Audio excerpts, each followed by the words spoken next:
Good evening, everyone. It is Steve Lookner with Agenda Free TV 2. Well, if you're watching on one of the other platforms, it's Agenda Free TV 2. It's Agenda Free TV. Here on YouTube, if you're watching on YouTube, it's Agenda Free TV 2. We are doing a late night news update. Thought it might be a good thing to do tonight, a late night news update, where we take your comments on the air and questions. Why is this not live? Why am I not getting it on Periscope? I'm looking for the Periscope broadcast and it's not showing up. That's not good. What's going on with Periscope? All right, before we begin, let me see if Periscope is not working. Oh, what happened to Periscope? Why am I not getting it on Periscope? Now I'm hearing two of me. I'm looking. Oh, I guess we need to try this again.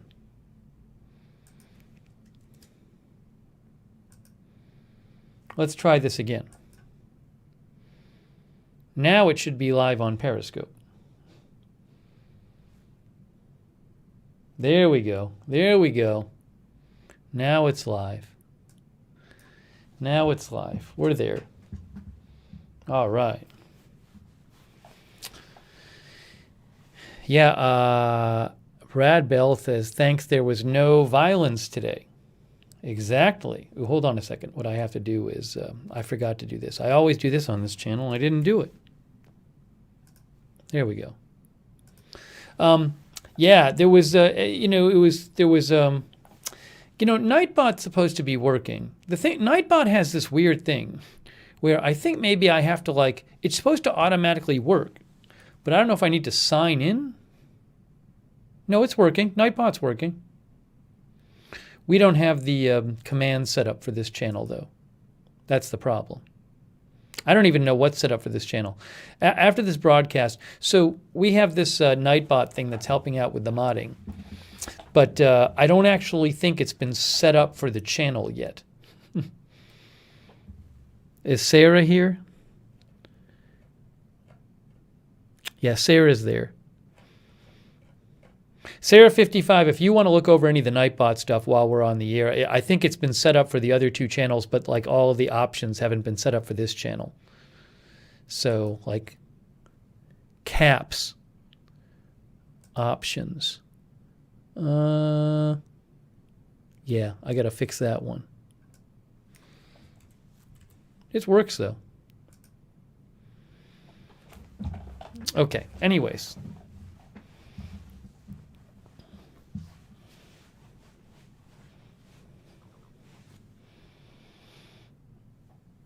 All right. Yes, Sarah, you are yes, you are added as a manager, Sarah. So you have access to the Nightbot dashboard. Hey, thanks. Old Raj is there. Misha is there. Misha said she was going to bed, but as always, she's not. Fairy Goddess, hello. Nightbot is like a bot that helps in the chat. Willow is there. Michael One Rare Zebra is there. Jeff Ha. Lyrium. No, Report of the Week is great. I love Report of the Week. Megan Mills. Steel Magnolia. Fabulegs. RV Cruisin' and everybody else. Thanks for joining the stream. So we'll talk about some new stuff. But yeah, I mean, it was actually, there was some concerns that there might be huge protests today, and they were super small. Doesn't mean there won't be protests some other day. But yeah, I mean, there was very small protests today around the country. Dan Perko, yes, this is Agenda Free TV 2. So whenever we do a broadcast on Agenda Free TV 2, somebody says, you're not on YouTube. Well, we are on YouTube. It's just on YouTube, there's two news channels on YouTube. There's Agenda Free TV, and then there's Agenda Free TV 2. So sometimes on YouTube, we're on Agenda Free TV 2. Look, Agenda Free TV 2. And see, it's live there.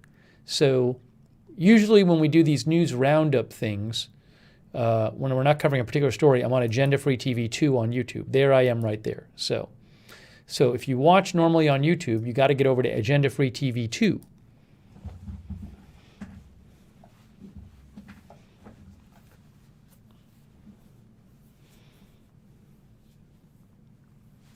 Oh, hold on a second. I gotta mute somebody. I just can't handle it. Hang on. Goodbye. Okay, better. Yes, Rita Pearl. This is on Agenda Free TV 2. This one on YouTube.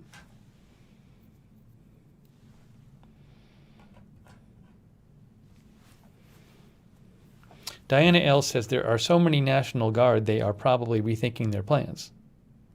I don't know what happened. I don't know what happened with the protest today. I don't know if people were going to come out and then didn't, or just they were never going to come out.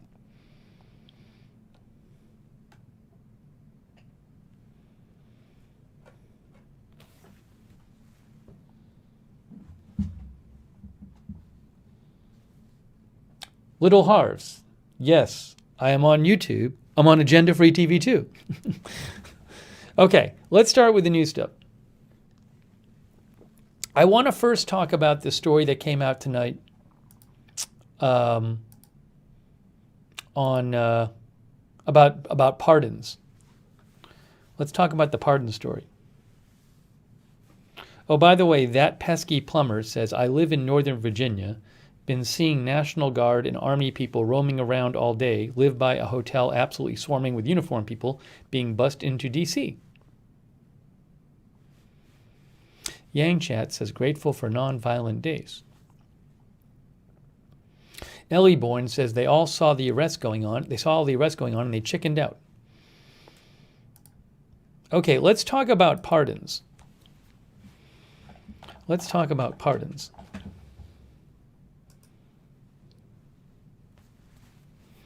So, many people have been wondering, who will President Trump pardon? He's got to do it before he leaves office. He leaves office on Wednesday. So that's the latest he can issue pardons is on Wednesday.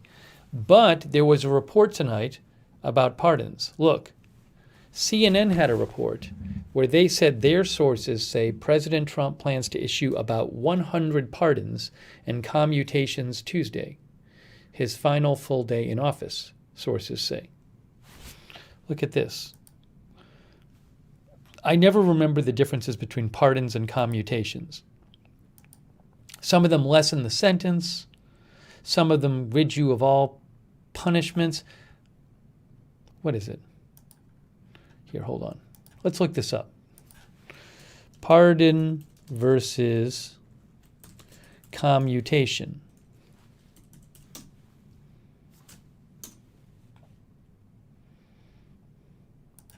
What's the difference? NBC Chicago. Robin Allison. No, that shouldn't be on. I didn't choose to play that video. Blah, blah, blah, blah, blah. What's the difference between commutation and a pardon? According to the U.S. Department of Justice, a commutation means a sentence either totally or partially is reduced, but it does not change the fact of conviction, imply innocence, or remove civil disabilities, such as the right to vote or the right to hold public office. A commutation can also eliminate financial penalties associated with the federal conviction, but that forgiveness is offered at the discretion of the president. A pardon is an expression of the president's forgiveness. Pardons are typically granted to recognize the person has accepted responsibility and established good conduct for a significant period of time. A pardon does not signify innocence, but removes civil disabilities associated with convictions, including giving the recipient of their pardon their right to vote back and to serve on juries, among other freedoms and privileges. So that's the difference between pardons. And if you get pardoned, you get your right to vote and right to serve on a jury back, and other civil penalties are lifted. That's one difference.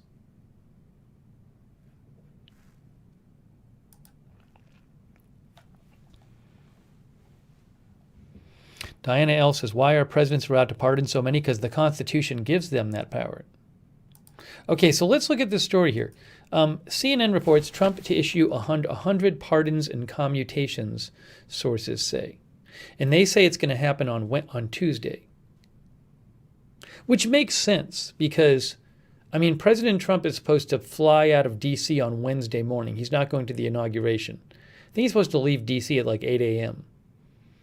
So unless you think he's going to start issuing pardons at like 5 a.m. on Wednesday, it seems like the latest he can do it is Tuesday.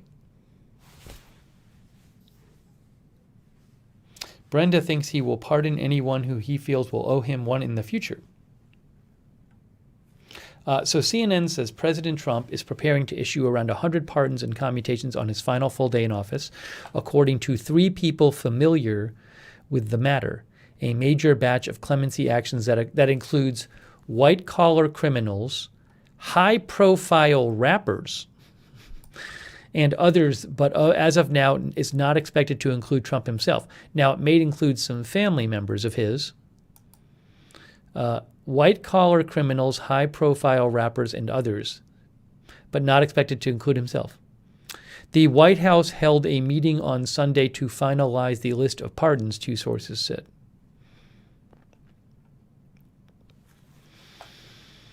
Trump, who had been rolling out pardons and commutations at a steady clip ahead of Christmas, had put a pause on them in the days leading up to and directly after the January 6th riots.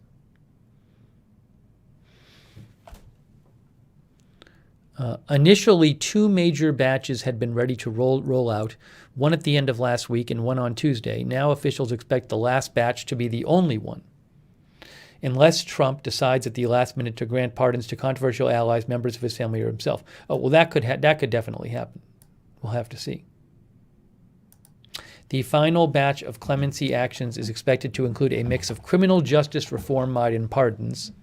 So that's when you'd pardon somebody who, say, you felt got an unfair, like criminal justice reform-minded pardons might be like, I'm going to pardon somebody who got a big sentence for like a drug crime that we don't think that doesn't get a big sentence anymore, or something like that. You know what I'm saying?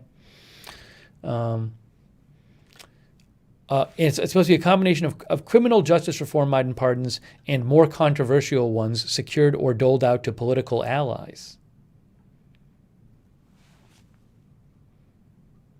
Okay.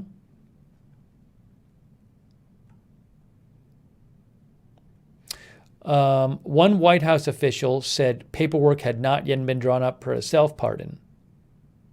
Trump ally Lindsey Graham said on Fox News today, what is this?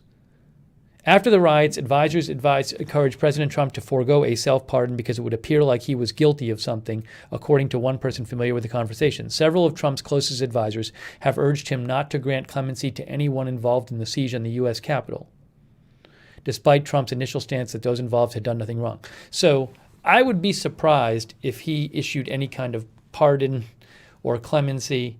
Well, probably not clemency because people haven't gotten punishment yet. But you can pardon somebody before they've been charged or before they've been sentenced. You can't pardon somebody for a crime they might commit in the future. But if Trump wanted to, he could just say anyone charged with any crime connected to the January 6th riot is pardoned. He can do that. I'd be pretty surprised if he did. Lindsey Graham said today, there are a lot of people urging the president to pardon the folks involved in the insurrection. To seek a pardon of these people would be wrong. Trump can issue pardons up until noon on Inauguration Day. Other attention-grabbing names like Julian Assange are not currently believed to be among the people receiving pardons. But the list is fluid and that could change too.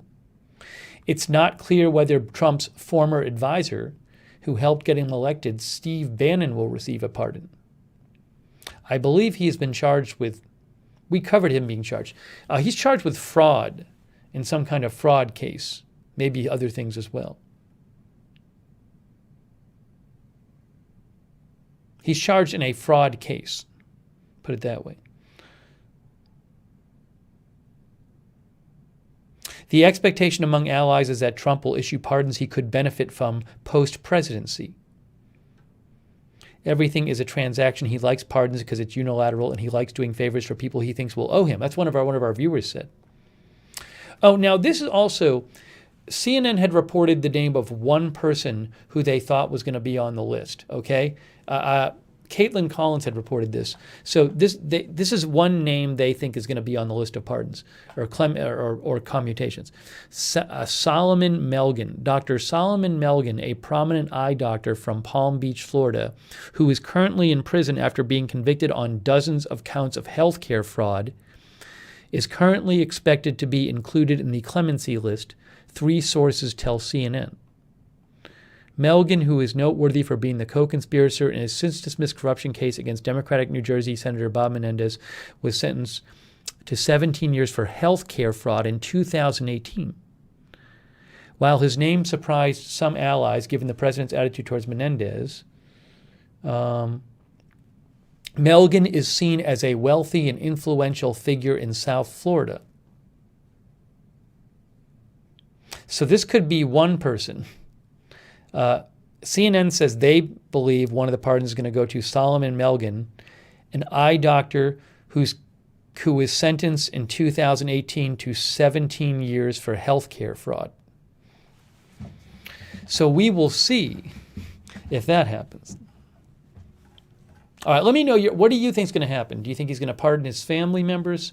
I think he's going to pardon his family members. You can pardon your family members. You could just say, and you don't have to be specific. I think you can literally say, I pardon person X for any federal crime they've committed up until today. You can say that. He has the power to do that. Tiger King, White Dog says, I have seen no reporting that Joe Exotic will receive a pardon.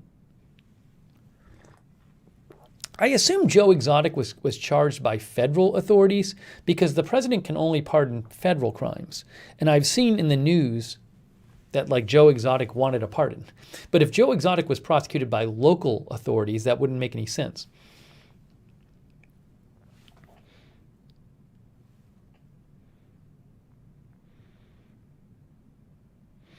Jessica said if he were to pardon those who were part of the riot and insurrection, it would admit guilt in the fact he thinks they shouldn't be punished. Well, so the thing is, Jessica, President Trump could do something like this. He could pardon somebody and say, well, I think they're going to get charged as part of a witch hunt. And they didn't really do anything wrong, but I think they're going to charge them. Therefore, I'm going to pardon them. See? So he could frame it in a way where he doesn't think it's admitting guilt, that somebody did something wrong. Right? That's a way he could say it.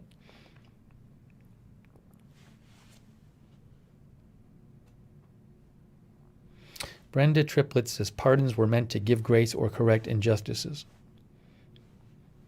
I would like to go back and read more about the history of pardons. I believe I've read stuff saying something like that it wasn't meant to like do political favors. But I don't know. I don't know. I haven't researched the history of it.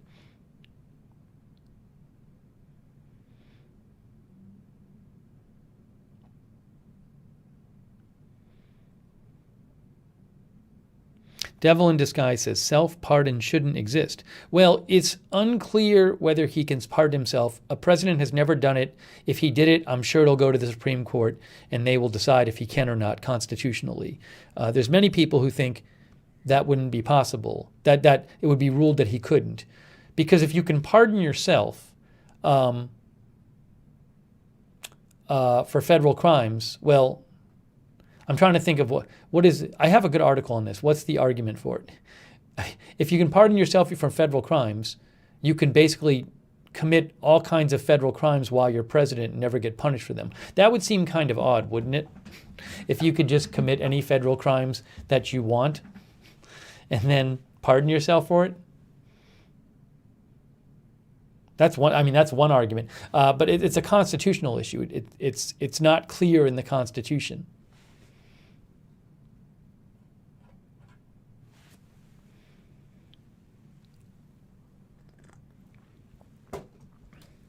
Brandon says he could issue pardons on the way to Air Force One on Air Force One on the way to Florida. Still Kicking says constitutionality is a gray area.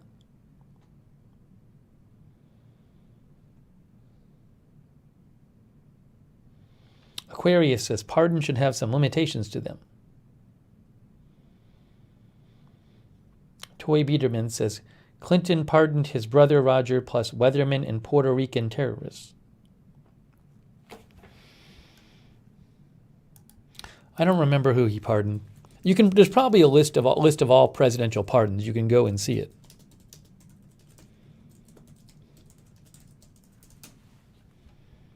Here, look. Wikipedia has it if you want to look it up. List of people pardoned or granted clemency.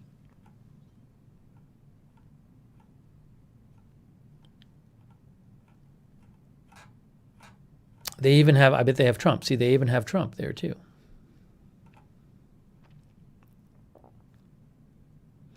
After serving a year of federal prison, Bill Clinton pardoned Roger Clinton Jr., half-brother. He was in prison for cocaine possession, it says.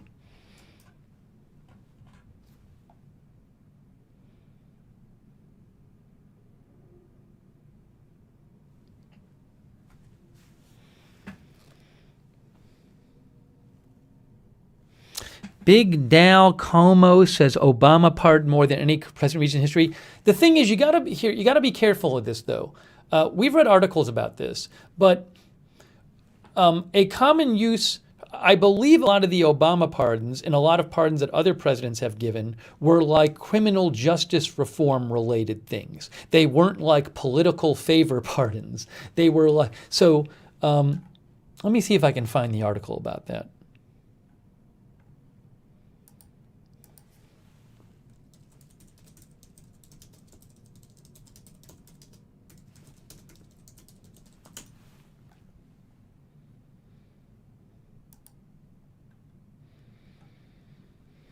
Let's see here. I had a good article on this before.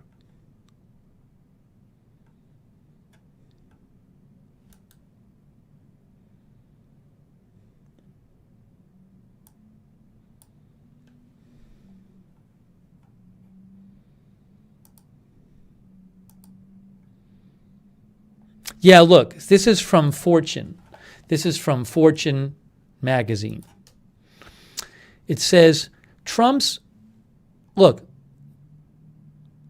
clemency activity also stands out in that most of it has been in service of political cronies and those with whom he has a personal relationship.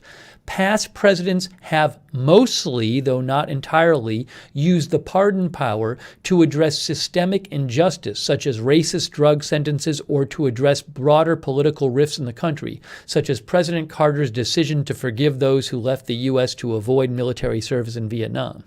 So a president pardoning a certain number of people doesn't really tell you a lot, because, maybe they, like President Carter, pardoned, I believe people who had, like it says, left the U.S. to avoid military service. That's not him pardoning his political friends, So there's different types of pardons.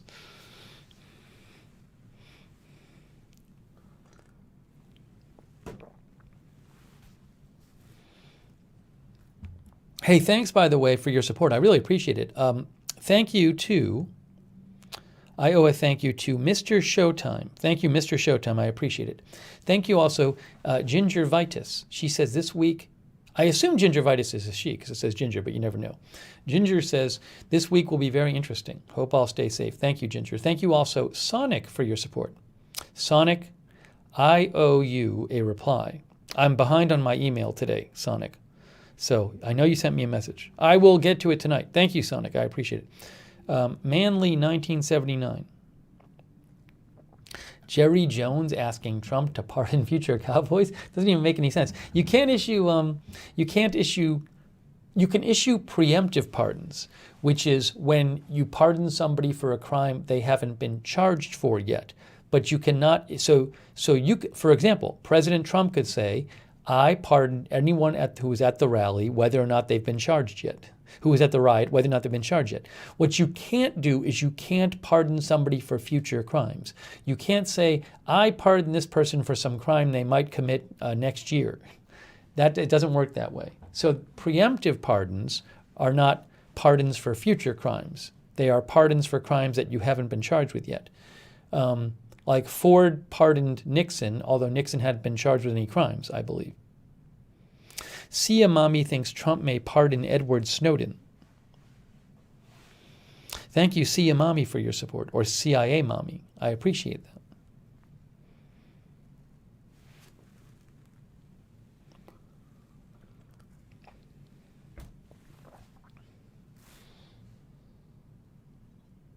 Okay. So we'll have to see what happens with the, I mean, they're coming. Those pardons are coming. Hang on a second. Hang on.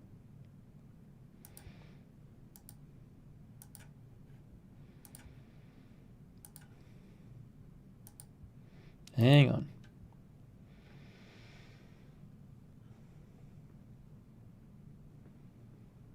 Oh, hold on. I got to do this. Okay, get this person out of here. Enough. Sorry.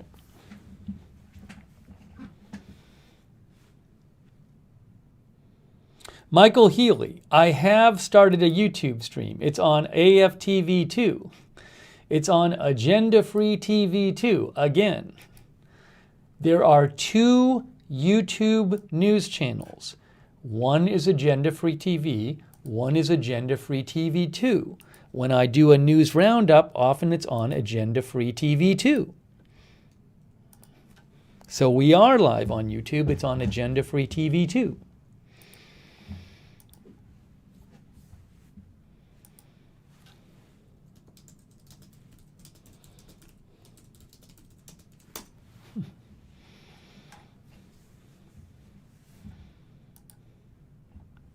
There we go.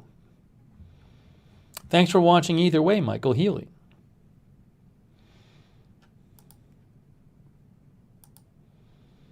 Okay. I want to say a quick thanks to our moderators. Oh, first I got to thank Brenda Triplett. That's very kind of you, Brenda. I appreciate your support, Brenda Triplett. Thank you. Thank you so much.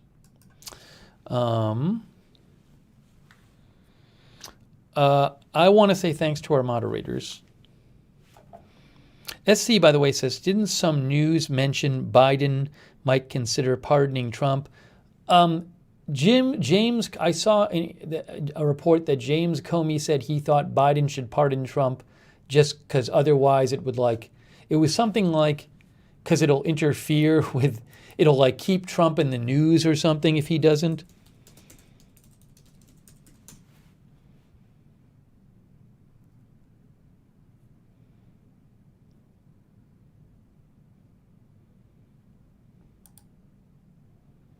CBC Radio. So this doesn't mean Biden's considering doing it. I hadn't heard it mentioned. CBC Radio, Comey says Biden should consider pardoning outgoing President Donald Trump if he ends up being convicted in any of the criminal investigations after he leaves office, blah, blah, blah, blah, blah. What does he say?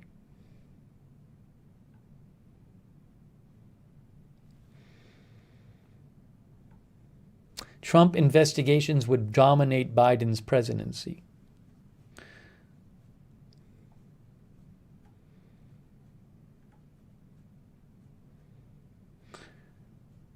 Comey said it's not in the nation's interest to give Trump center stage in America, because that's what it would be. The United States versus Donald Trump would go on every day in the nation's capital for the next 3 or 4 years. So that's basically what he's saying.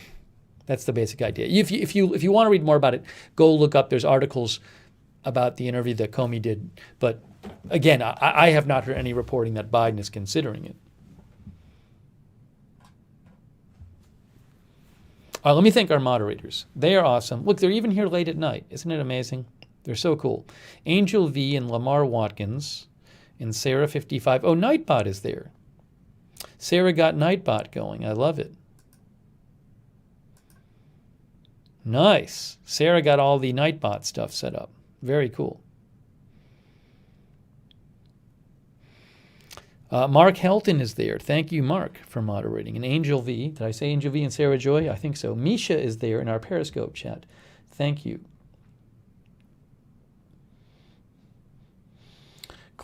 Lisa Cushman's moderating too. Thank you, Lisa.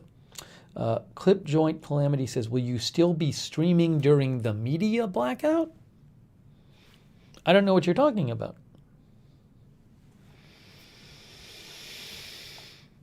Thanks also to our Twitch and Facebook moderators.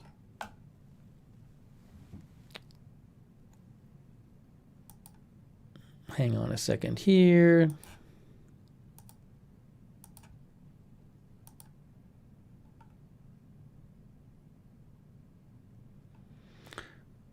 Ragnarok, I just posted the link, Ragnarok. Here's the link. Here's the link to the stream. I posted it. I posted the link to the stream on YouTube. I'm watching it. I'm literally watching myself on YouTube. The stream is there.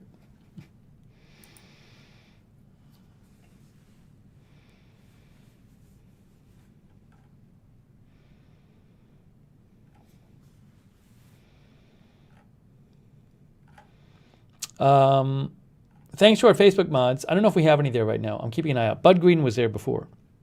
Bud Green is one of our new mods. I'll keep an eye on that chat room too. And Maddie Mags. Thanks, Maddie Mags, for moderating in Twitch.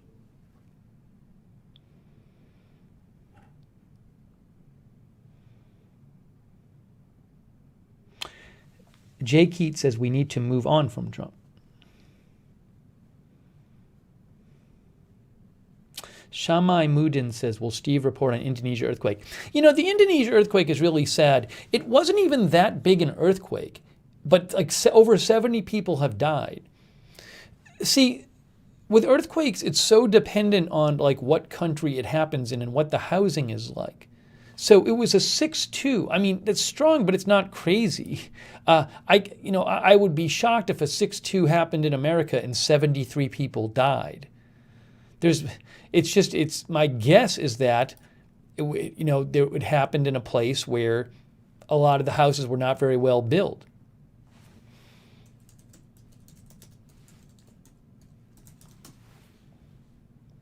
It was a 6.2. 73 people have died. See, that's NBC News. More than 820 injured.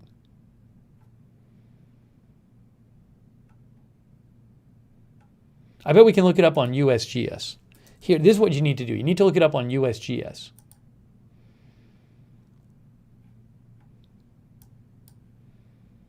It's Indonesia, so it's going to be over here. Now the problem is I need to go back. Let's only go back 24 hours.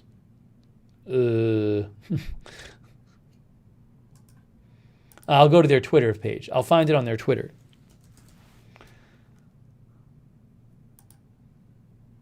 I bet it's on here. Notable quake.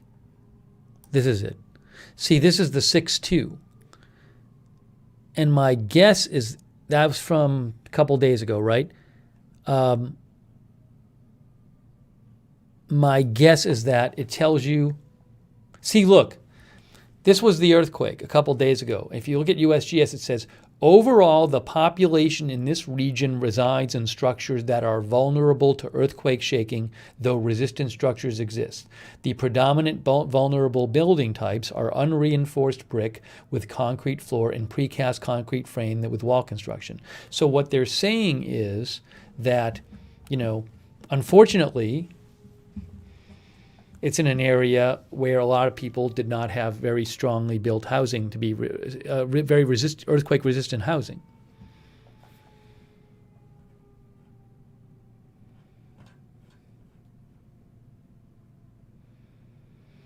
Polly says Indonesia is cursed this week. Airplane down and now earthquake.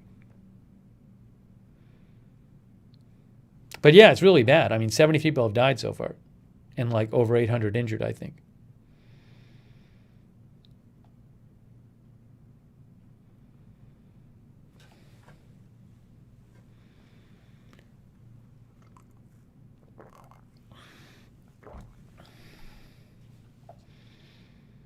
It was 18 kilometers deep, which is shallow, but it's not like super shallow. Steel Magnolia says the buildings weren't very strong. Hey, thanks, by the way, to Kay Gebhardt. I appreciate that. Thank you. And thank you also, Dizzy Dale. Much appreciated. Thank you also, Letter Artist. is Funderwear. Thank you, letter artist. I appreciate your support.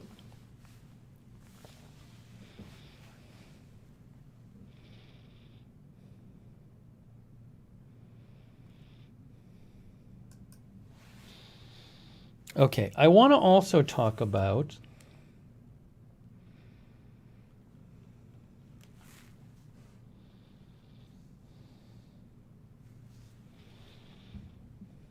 oh, by the way, you can message me on Twitter. I've been reading a bunch of chat messages. I need to check my Twitter as well.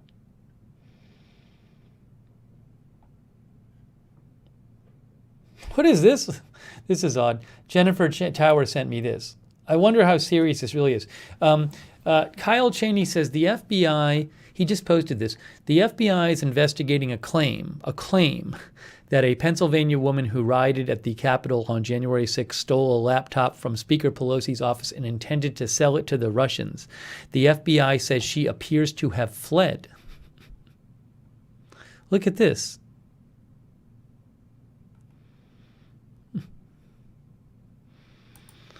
Politico. FBI investigating whether woman stole laptop from Pelosi's office to sell it to Russia. This just came out tonight. The FBI is investigating evidence that a woman who entered in the Capitol on January 6 stole a laptop or hard drive from Speaker Pelosi's office and intended to sell it to Russians. The bizarre claim, which the FBI emphasized remains under investigation, was included in an affidavit describing the criminal case against Riley June Williams, a Pennsylvania woman who was seen in footage of the January 6th insurrection near Pelosi's office. It's not clear if the FBI has been able to apprehend her. It appears Williams has fled, according to the affidavit, which was signed Sunday. Williams' mother stated that Williams packed a bag and left her home and told her mother she'd be gone for a couple of weeks. Williams did not provide her mother any information about her intended destination. According to the affidavit, a witness who spoke to authorities claimed to have seen a video of Williams taking a laptop, computer, or hard drive from Speaker Pelosi's office. Witness 1 stated that Williams intended to send the computer device to a friend in Russia who then planned to sell the device to SVR, Russia's foreign intelligence service, the agent noted. According to Witness 1, the transfer of the computer device to Russia fell through for unknown reasons, and Williams still has the computer device or destroyed it. I don't know what's going on here. I don't know if this was like a real plan, if this was a plan with actually a significant chance of working, or it was just kind of a crazy plan with no chance of working, if it was even a real plan.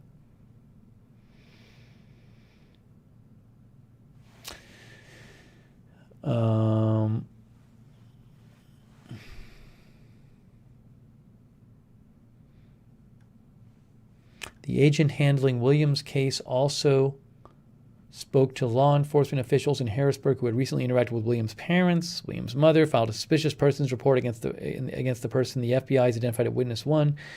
Blah, blah, blah, blah.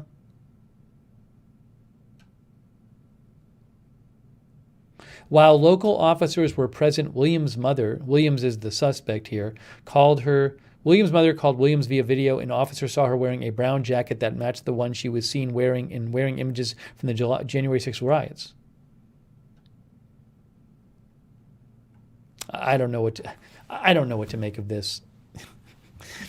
I don't know if this is like someone who really had any good connections in Russia or not, you know?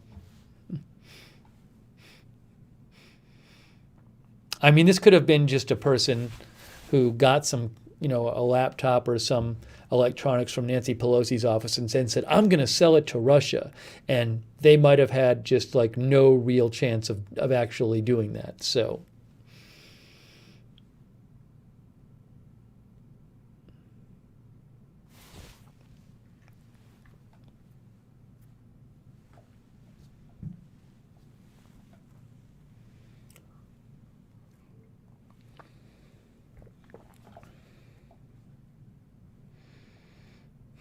Brenda Triplett says, Russia already has plenty of our info, remember.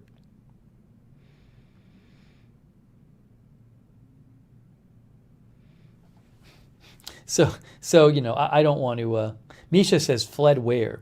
Well, a reason for this person to have quote unquote fled, if they fled, is they don't want to get arrested for being. I'm sure the person knows they're going to get arrested for being in the riot, right? If they were in Pelosi's office. So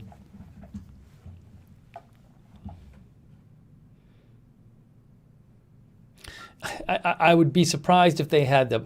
I don't think this person could have counted in the before the riot of actually counted on ending up in Pelosi's office. So I doubt they had a plan like the day before to do it.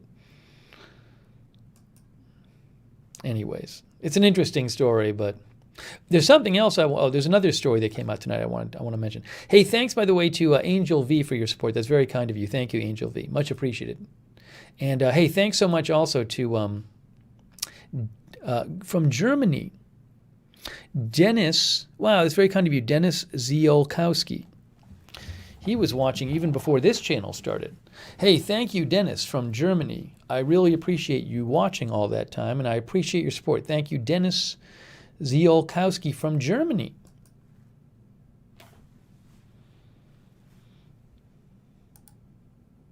What an odd story that is.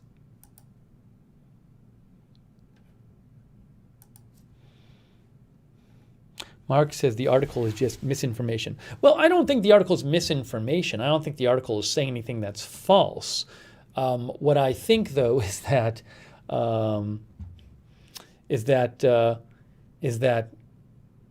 yes, it's something that's being investigated. Just because something's being investigated doesn't mean that it definitely happened.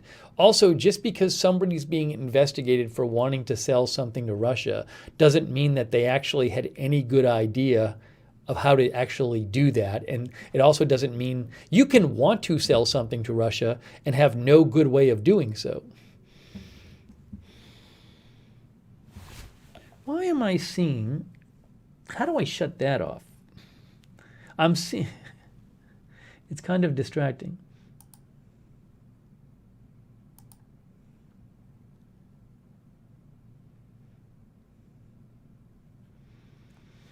I'm not going to worry about it right now.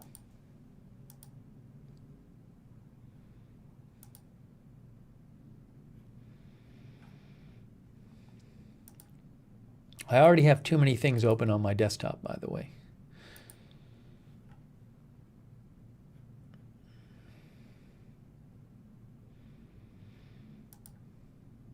Oh, that reminds me of this other story that came out. So there was another story that came out. It was kind of similar to this story where you see the headline and it seems like alarming, but then you're like, well, what's it really saying? What's it really saying? That's this one here. So initially this tweet came out, right? Jonathan Lemire says, and there's nothing, it's true, I guess. It's not misinformation.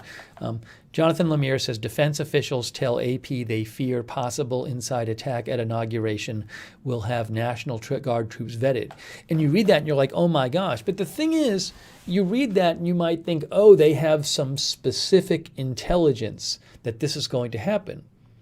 But if you actually look at the article, it just looks like it's something that they, when they think through of bad things that could happen, they think about that, and it's something they're allowing for in the sense of they're making preparations and trying, so, just because it's a bit misleading in the sense of you can read that and think, oh, there's some like threat, but if you actually read the AP article where that's connected to this tweet, where that expands on this.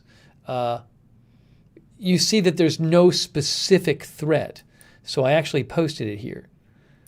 This is the AP article.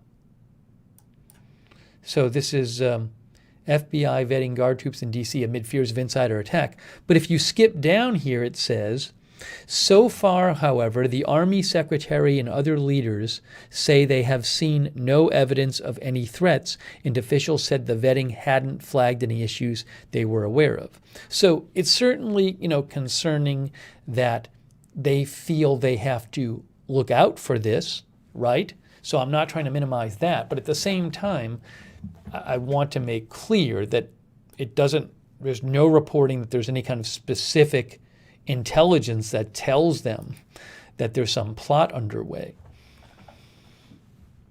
Carol says, how are they going to vet them? It's a good question. I'm sure they have there are probably signs they look out for and questions they ask and all that kind of stuff. Uncle Creepy says, right now they can't take any possibility for granted.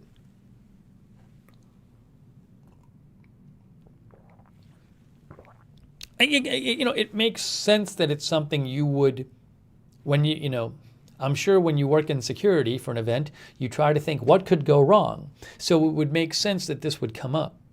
But just to be clear, I haven't seen any specific reporting that says like there's been like some plot, they've uncovered some plot.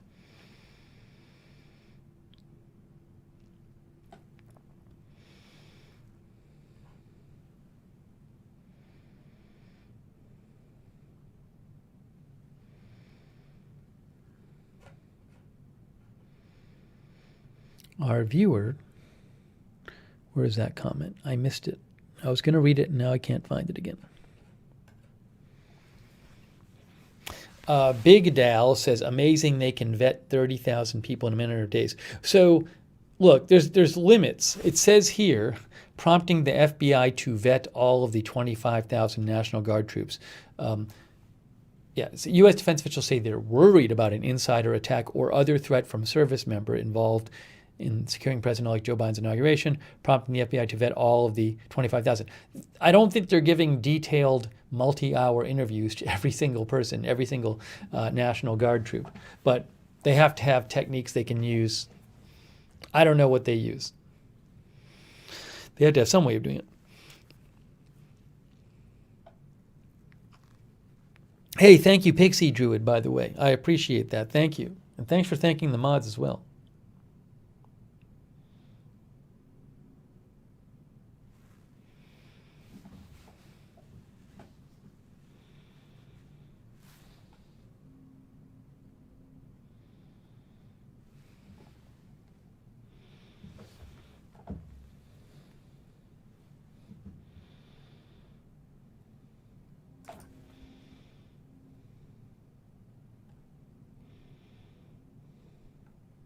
Do they talk about the process here? Let's see here.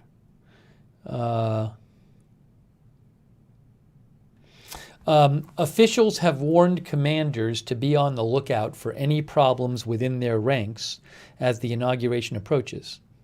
But again, so far, he and other leaders say they have seen no evidence of any threats, and officials are said the vetting hadn't flagged any issues that they were aware of.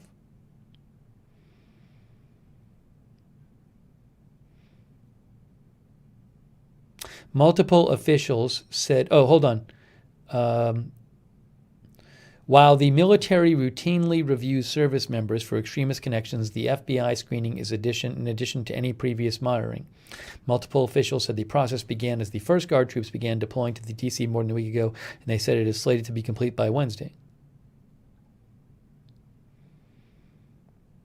FBI vetting would involve running people's names through databases and watch lists maintained by the Bureau to see if anything alarming comes up. That could include involvement in prior investigations on terrorism-related concerns.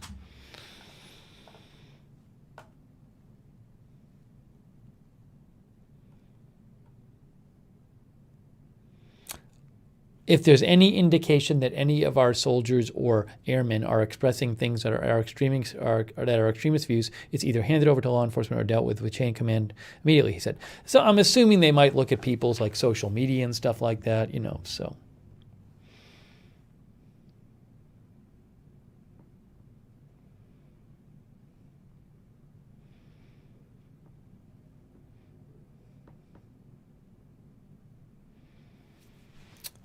This says the major security concern, I believe, at the inauguration is an attack by armed groups of individuals, as well as planted explosives and other devices. McCarthy said intelligence reports suggest that the groups are organizing armed rallies leading up to Inauguration Day and possibly after that. Anyways. Let's hope nothing happens.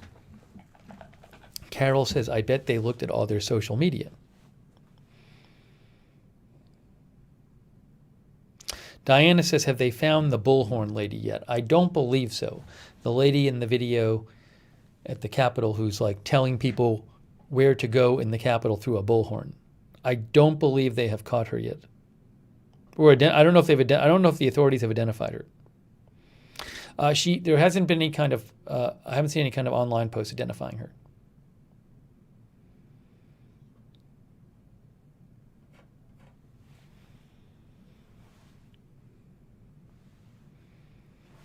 Sean B. Art says, I hope all goes well on Wednesday.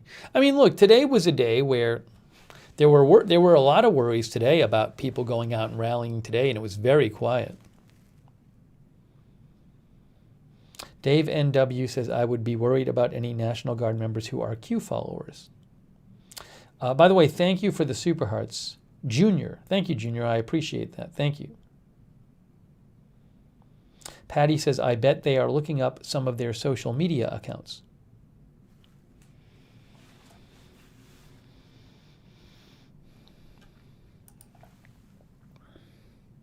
Misty Benson says, someone said the lady may be Boebert's mom. Lauren Boebert, the congresswoman, denied that megaphone lady is her mom.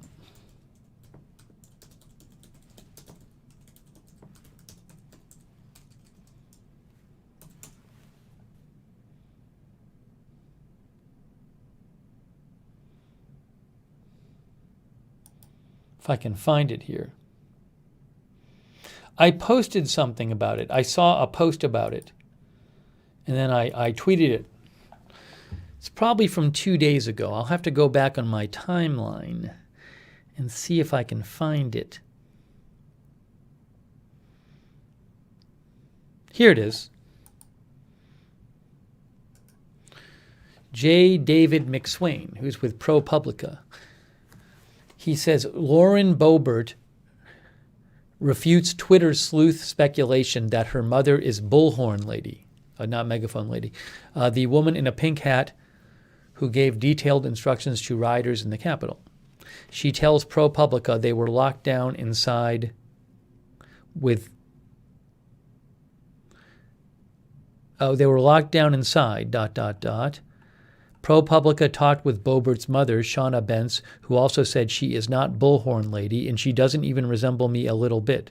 And nope, I never participated in any protest.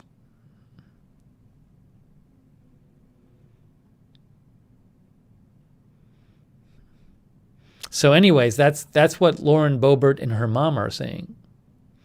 Here is a statement from Congresswoman Lauren Boebert. That is categorically false. During the riot, my mother was barricaded inside of my office alongside my staff until the all clear was given by Capitol Police.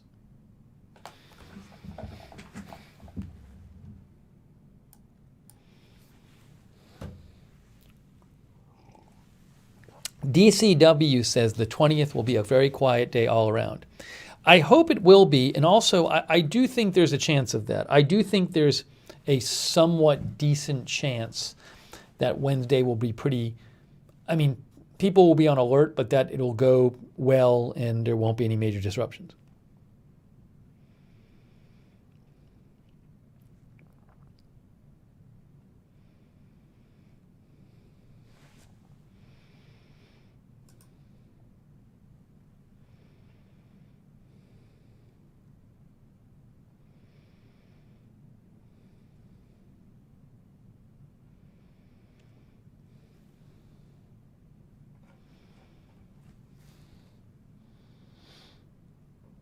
Fairy Goddess says, I think it'll go smoothly.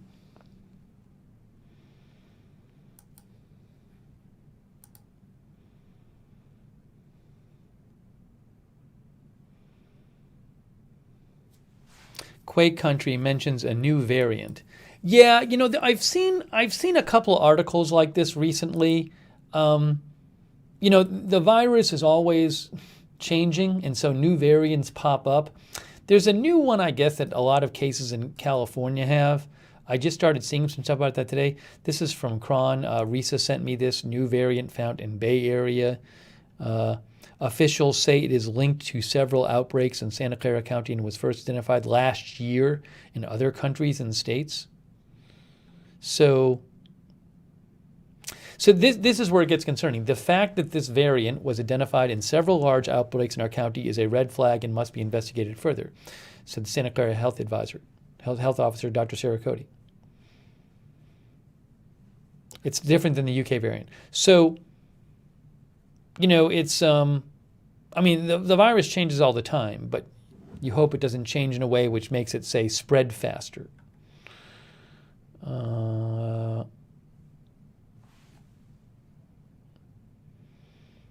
This doctor said, now that we know this variant is on the rise in our local communities, we are prioritizing it for study. They're now performing experiments to determine whether or not it's more infectious or affects vaccine performance. Because the virus is changing all the time, but it's worrying when you have a variant where you start seeing it, a lot of people getting it. Sumia posted something about that.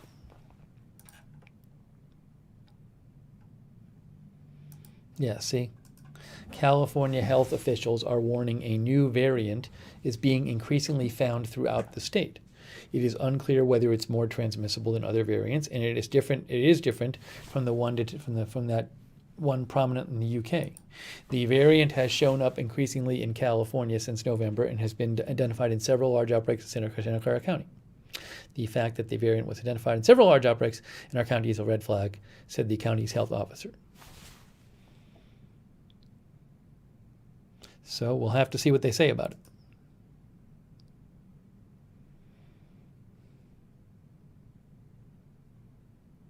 Underdog Rising got the vaccine. I saw something today about the vaccine that was interesting. Where did I see this? I was reading an article. And the article was talking about the possibility that you could have 280 million people vaccinated by June in this country. What was the article?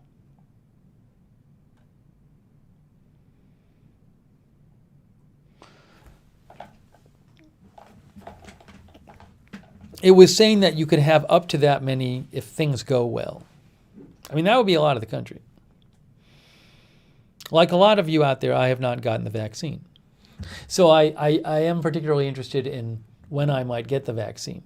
I will probably be one of the latter people to get the vaccine since I'm not in one of the priority groups. So if 280 million out of 340 million Americans get it by the end of June, I guess I would probably get it by the end of June. I don't know if that's going to happen, though.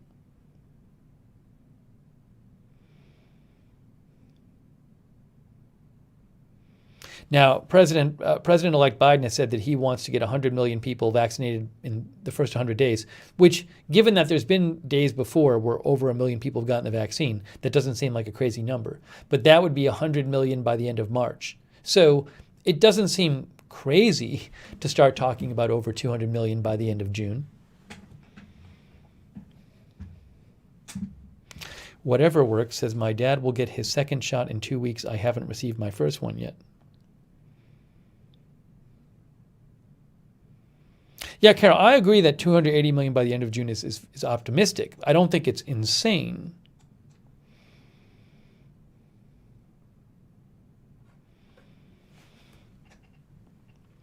Lisa Renee says, my 88-year-old dad is getting the second shot tomorrow morning, praying he doesn't suffer with side effects. He did fine with the first one. Jeff Haas says 280 million by the end of June would be great. I don't think that's going to happen.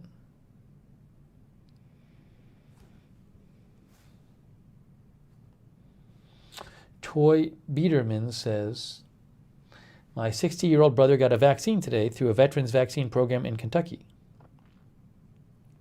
He also says, if just the over 70 crowd gets it, the daily death rate will plummet. Right. Timothy A., a big issue is will there be enough supply? But it's not just supply. It's also getting enough people the vaccine, the actual getting it into people's arms. There's that as well.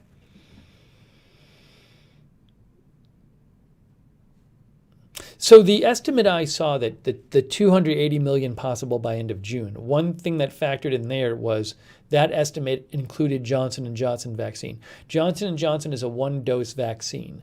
The final trials for that, the phase 3 trial is going on now, and the results of that, the final trial results of the Johnson & Johnson vaccine are supposed to be in by the end of this month.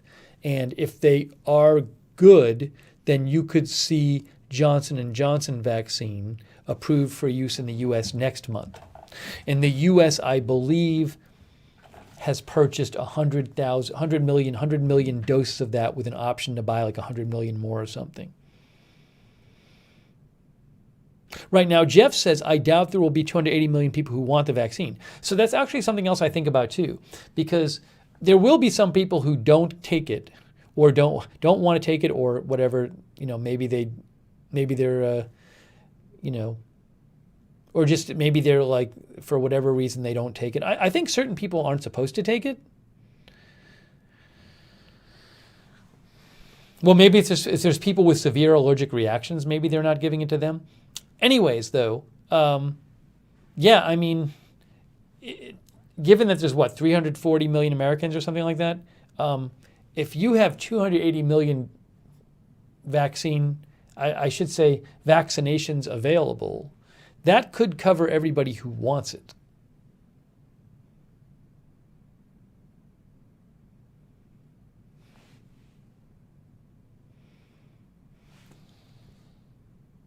Misha says immune-compromised people can't take it. Oh. Can immune-compromised not take? Because Misha is saying immune-compromised people aren't allowed to take this vaccine. Is that true?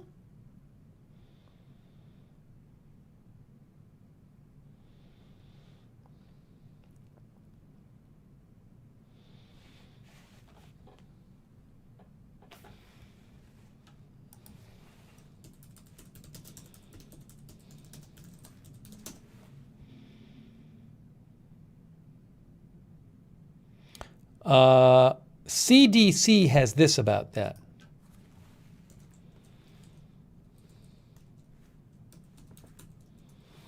Immunocompromised persons with HIV infection or other immunocompromising conditions, or who take immunosuppressive medications or therapies might be at increased risk for severe COVID. Okay.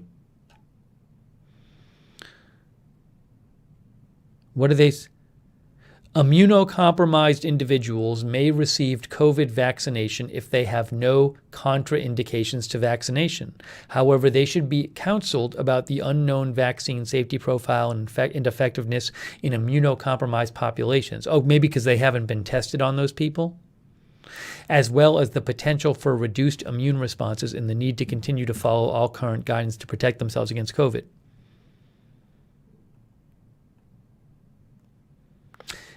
If you want to read about this is considerations for use of vaccines. It talks about different groups.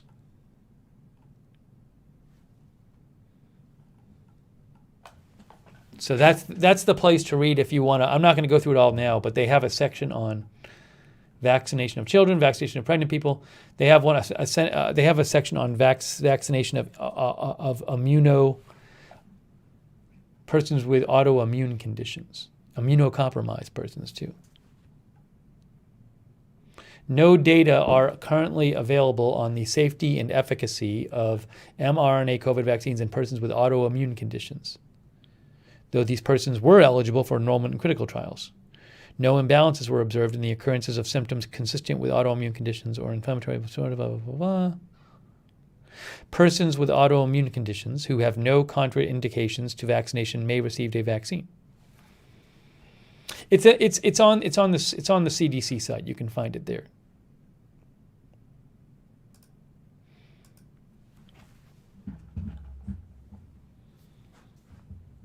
Cheryl Ollinger says, "Ask your doctor." Yes, ask your doctor is a great piece of advice. Vaccination may receive a vaccine. I'm hearing two of me.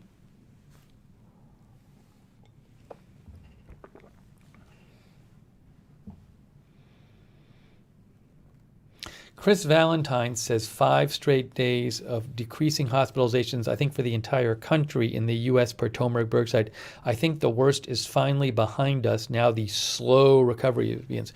Well, I hope the worst is behind, but the problem is we're at this point right now where you have, 3,000-4,000 people dying a day and higher hospitalizations basically than at any other time.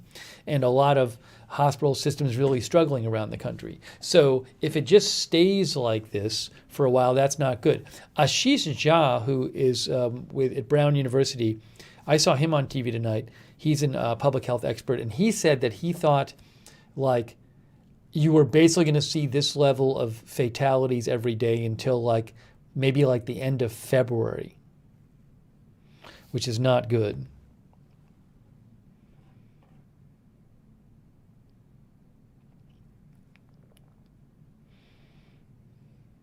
And then he was saying it just depends on how much, you're still going to need people to social distance and all that stuff.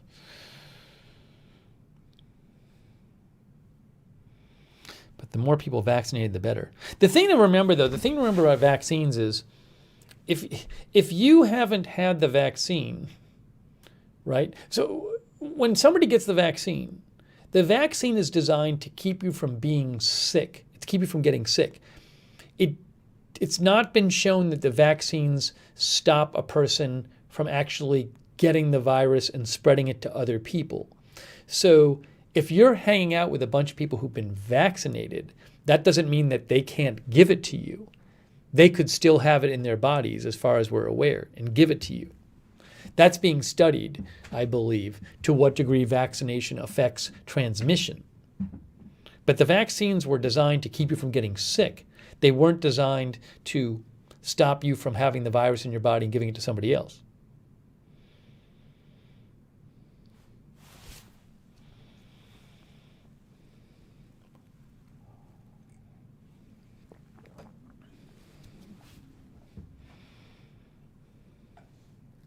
I've had that thought sometimes. I sometimes think hey, a bunch of people are getting the vaccine. That means there's fewer people out there who can give it to me. But then I'm like, wait a second. No, that's not how it works.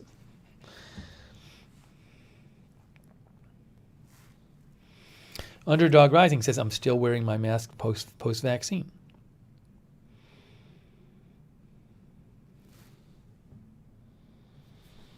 POYB says you still have to wear a mask.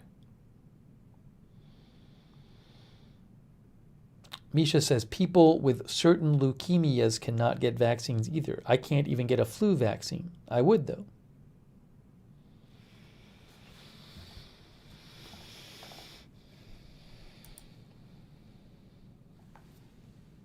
Jeff Haas says, I think mask wearing will be part of the new normal.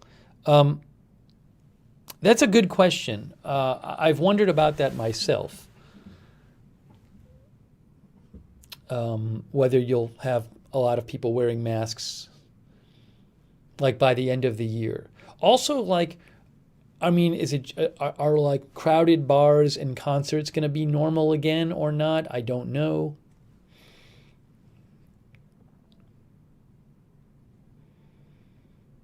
Good question. All right. Let me take some more comments here from you guys.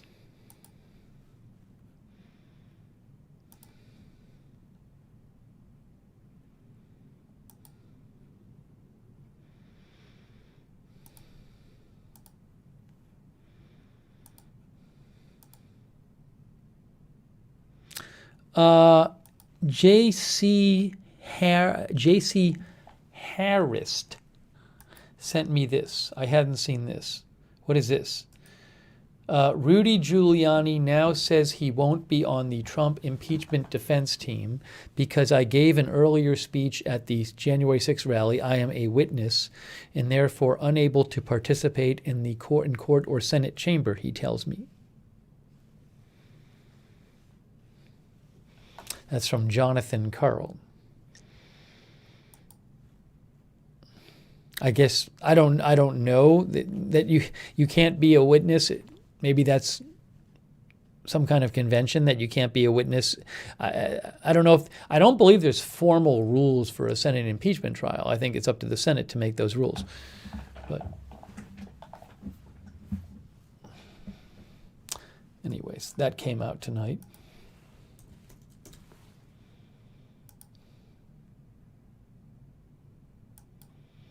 Oh, Maggie Haberman says, JC sent me this as well. Maggie Haberman says, this was true before Giuliani told John Carl for yesterday's story that he was repping Trump.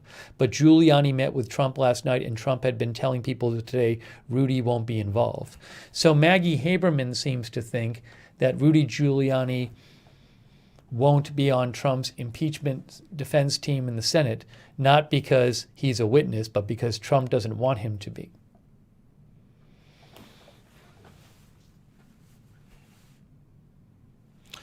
All the best says no pardon for Giuliani. You know, look, he's one of the people that if President Trump wanted to, he could just say, I pardon Rudy Giuliani for any kind of federal crime he could be charged for up to now, for anything he's done up to now. He could do that. Will he do it? I have no idea.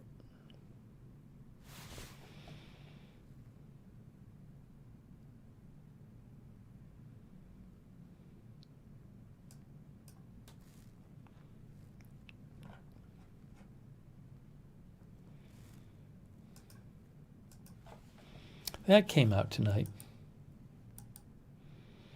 Doug Rabbit says, guess that leaves Lynn Woodford Trump. It's not clear who will be representing President Trump in the Senate trial, assuming the Senate trial happens. It's got to happen, but assuming, I'm guessing that President Trump's legal team might try to say that such a trial is unconstitutional because he is no longer in office. So that might go to court too. You might have the Supreme Court end up ruling on whether it is constitutional for the Senate to carry out the impeachment trial of a president who's already left office.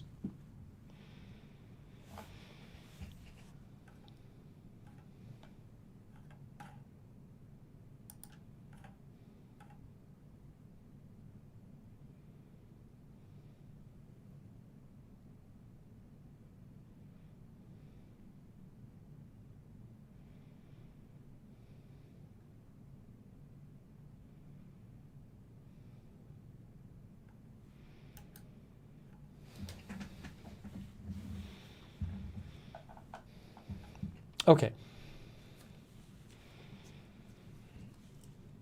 Oh, we didn't talk about Marjorie Taylor Greene getting suspended from Twitter. In case you didn't hear about that.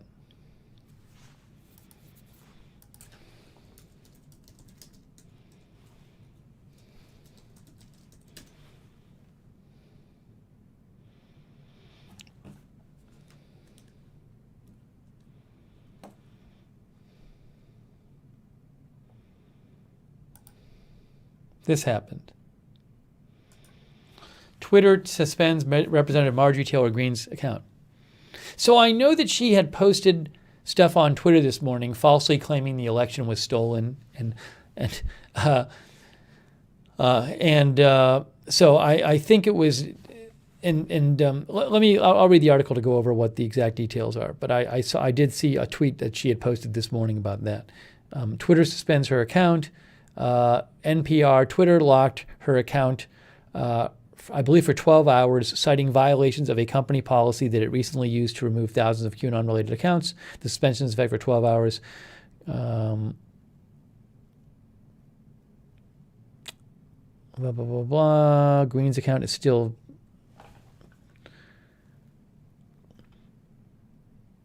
Here, let me actually get you a better article that describes more of the stuff in detail here. A little more detailed article.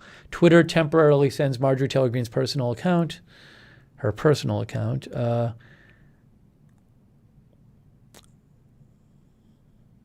account's last tweet included a video in which Miss Greene repeated baseless claims of voter fraud, blaming elected leaders in Georgia for failing to act ahead of the Senate runoff races that resulted in Republicans losing their majority. Below the video, Twitter posted a warning that the claim of election fraud was disputed. The company also disabled replies, retweets, and likes on that tweet due to risk of violence.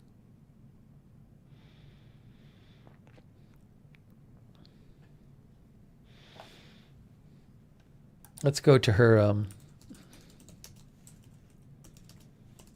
I think the 12 hours is probably almost over, though. Is this her account here? This is it.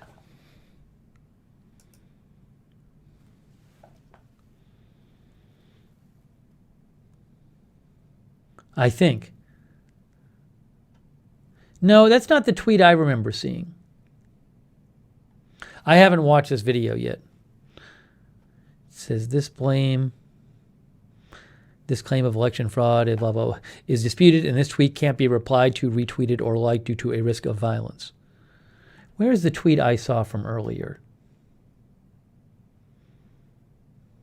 Yeah, like this is the one I saw earlier, 14 hours ago. You ran a November 3rd election that was stolen. That's just not true. She's telling that she's saying that she's claiming that like the presidential election was stolen.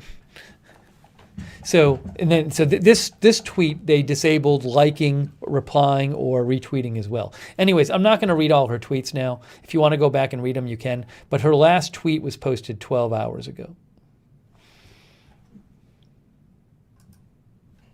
But I wonder if she keeps doing it. Like, if she keeps posting the lie that the election was stolen, will they ban her? Because she's in office for 2 years now. It's not like Trump, where Trump's leaving office in 3 days. She's around for at least 2 years. And, the next House election is, everybody's up for election every 2 years. The next one is November of 2022. So if she keeps just saying like the election was stolen, would they ban her, even though she's like, she has 2 years left in office? That's the question I have. Fairy Goddess thinks they'll suspend her if she keeps doing that.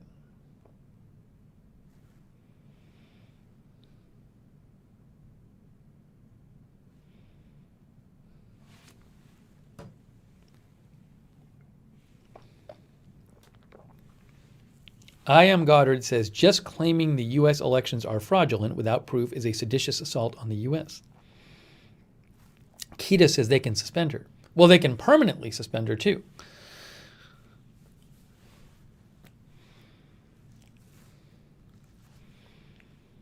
I didn't say what they should or shouldn't do, Katie girl.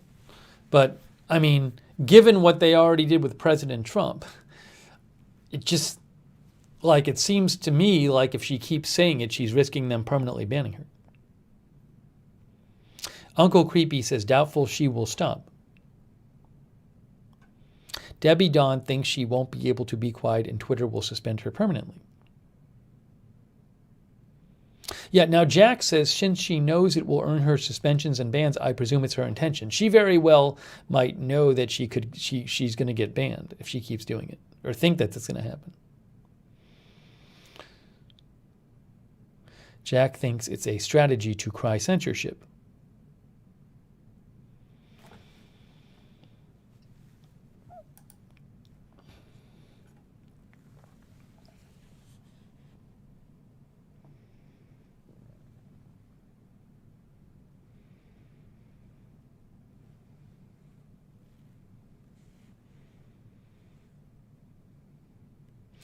Super Sound says that she can go to Parler.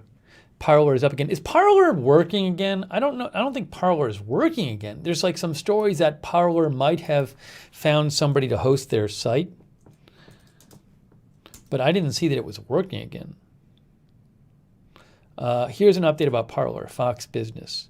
Parler CEO John Matz. Parler is like think of it like a conservative Twitter. It got shut down a few days ago, basically because Amazon Web Services refused to work with it anymore. Parler CEO John Matz says platform will welcome users back soon in new status update. Now Amazon and also Google and Apple severed ties with it because they thought they didn't think Parler was doing enough to. One thing they really didn't like is they thought the Parler wasn't doing enough to clean up incitements of violence on Parler. Parler resurfaced online with a status update Sunday evening from the chief executive, CEO John Matz. noting the company's plans to welcome its users back soon. So I have no idea.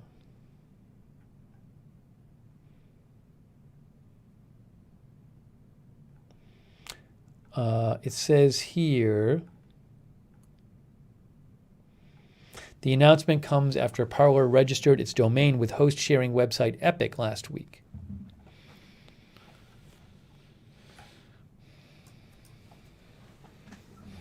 Hey, thank you, Read Israel. I appreciate your support, Read Israel. Thank you. Read Israel thinks that Marjorie Taylor Greene wants the attention. Thank you, Read Israel. Thank you also, Denise Horton, for your support. I appreciate that. Denise Horton from Canada, thank you.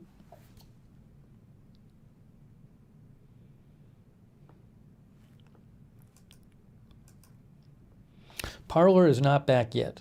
Miss Misha says, still down. Fairy Goddess says, if they found a new host for that, I guarantee you the security is crap.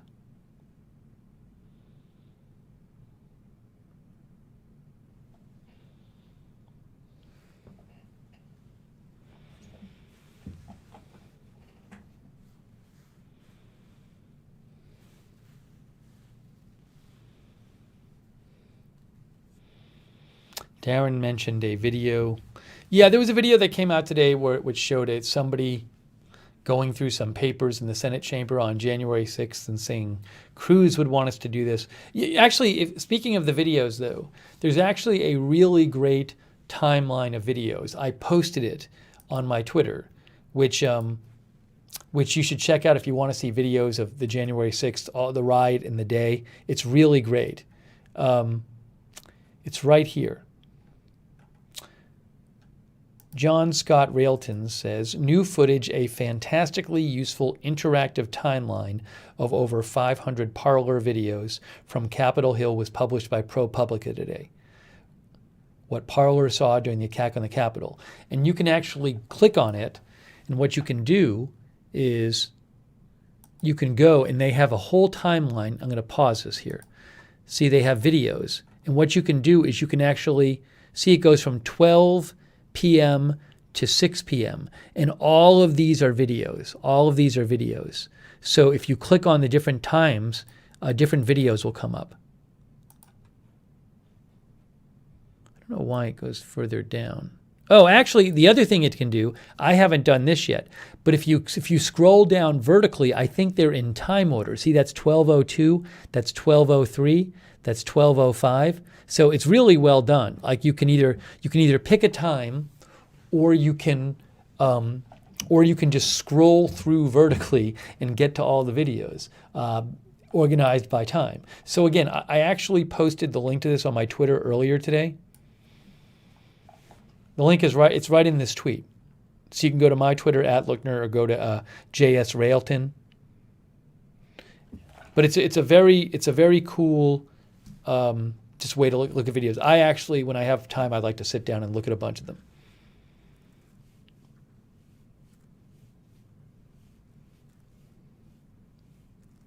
Dill Gates says the Washington Post one. I think the Washington Post did like a 40, did some other video too, and I haven't even watched it yet.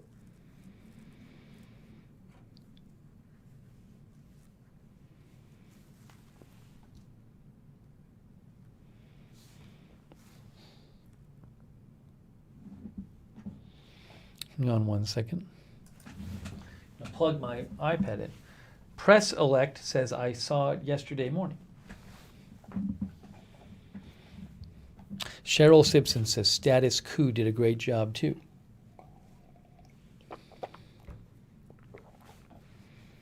Doug Rabbit says I was watching that after you posted the link. That thing is a 10 out of 10, a must watch.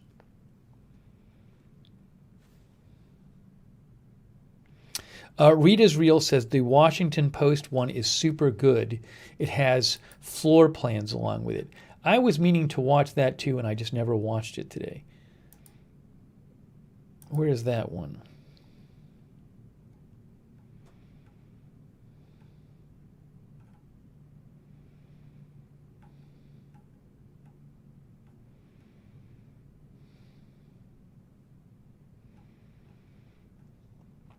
I'm on their page right now. I can't find it.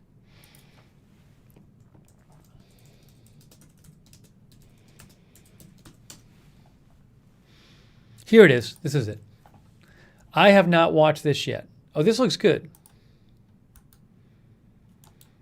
It says 41 minutes of fear, a video timeline from inside the Capitol siege.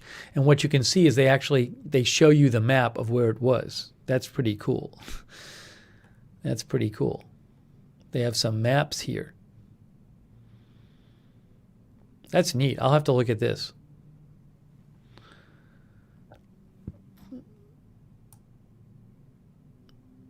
Look at all this.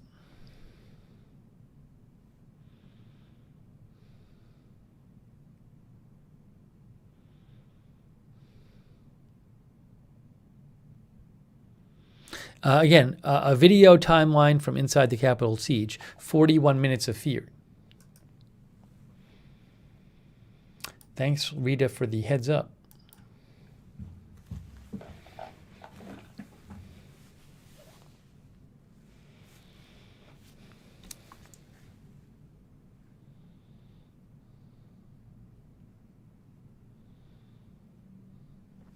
Fairy Goddess says most of the videos I think on that ProPublica timeline are in 4K HD.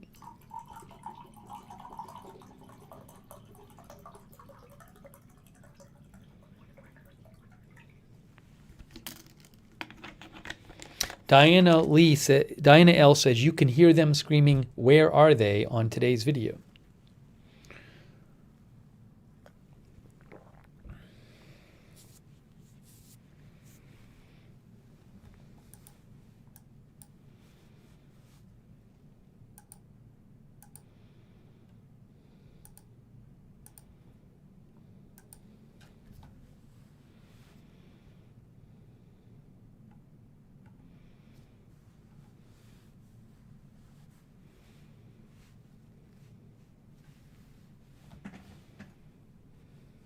Yeah, this was an example of the kind of protest stuff that was going on today. This was posted by Dave Boucher. Very calm at the Michigan Capitol, lots of law enforcement, lots of media, little snow, couple people who appear to be protesters. It's pretty quiet today, thankfully.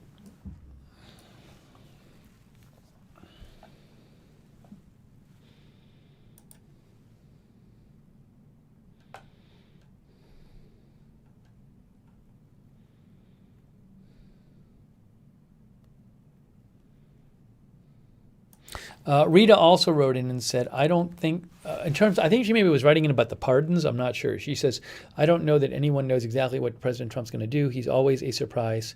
And without a glimpse into his world via Twitter, we're all just kind of flying blind here with what he's thinking. It is very different without him posting on Twitter. I agree with you.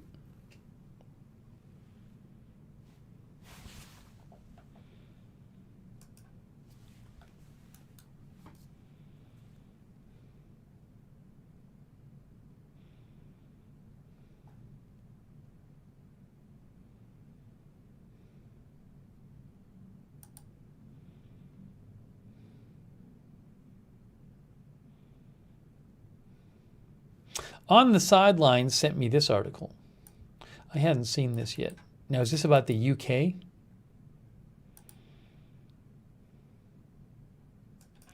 The Telegraph had an article that says almost a third of recovered COVID patients return to hospital in 5 months and 1 in 8 die. So are these people who already went to the hospital?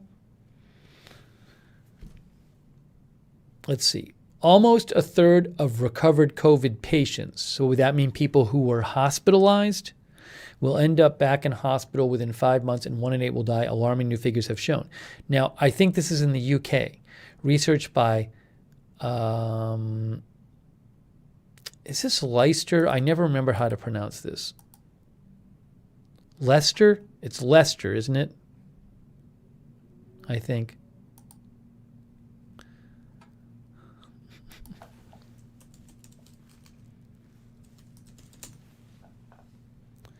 Leicester. There we go. Research by Leicester University and the Office for National Statistics found there's a devastating long-term toll on survivors of severe coronavirus, with many people developing heart problems, diabetes, and chronic liver and kidney conditions. Out of 47,000 or so people who were discharged from the hospital in the first wave, 30% were readmitted to the hospital within 140 days, and 12.3% of the total died. That's not good. This is the largest study of people discharged from hospital after being admitted with COVID. People seem to be going home, getting long-term effects, coming back, and then dying. We see nearly 30% have been readmitted, and that's a lot of people. The numbers are so large. The message here is we really need to prepare for long COVID. It's a massive task to follow up with these patients, and the NHS is really pushed at the moment, but some sort of monitoring needs to be arranged.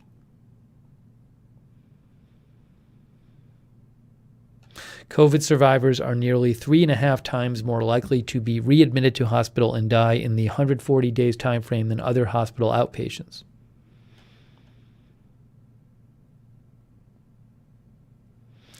Professor Kunti said the team had been surprised to find that many people were going back in with a new diagnosis, and many had developed heart, kidney, and liver problems as well as diabetes.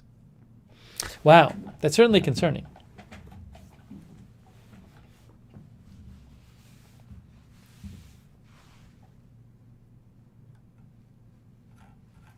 That's in the Telegraph.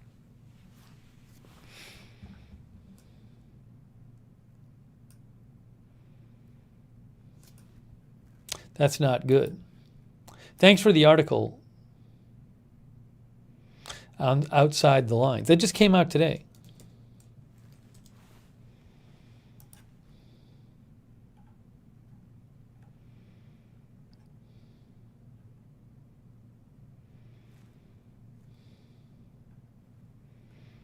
They even post that yet? Oh, that came out yesterday. I'm sorry.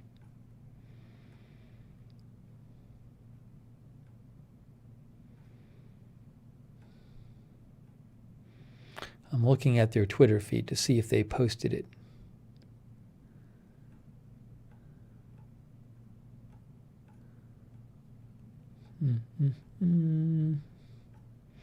I'd like to retweet their tweet about it.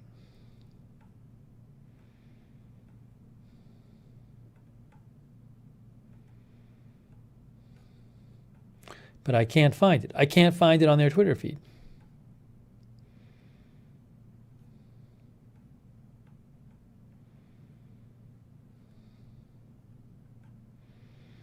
Can't find it.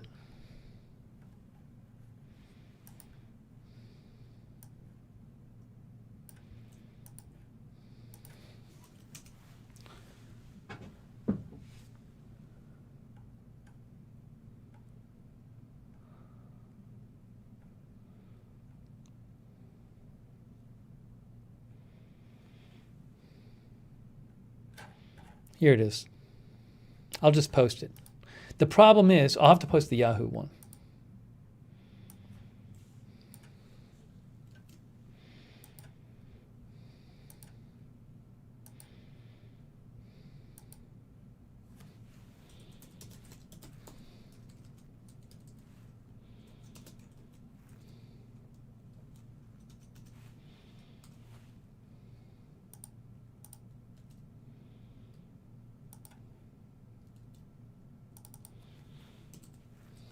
I'm just posting this tweet. See, I thank you to Outside the Lines for sending me the link.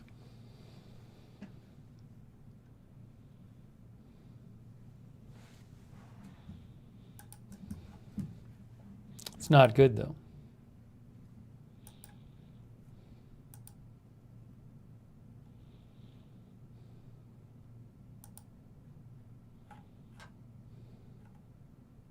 So outside the lines. On the sidelines. Not outside the lines. On the sidelines sent it to me.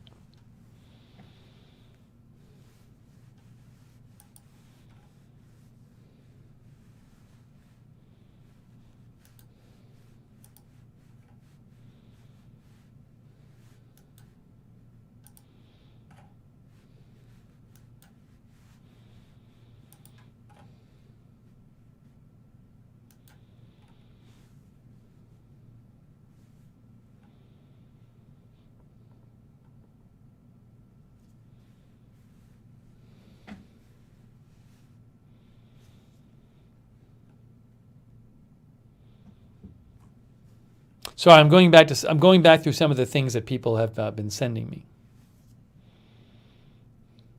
People send me things during the broadcast, and I try to catch up.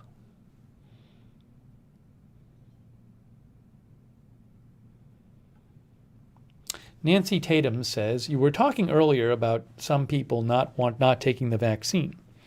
I had just read these 2 articles today about workers not wanting the vaccine. Some younger women are worried about what it does to their reproductive health, or if they are pregnant, how it would affect them and the baby. I have seen no reporting and no significant evidence saying it has any of those effects. Others don't want it due to religious readings. Attached are a couple pages from one article.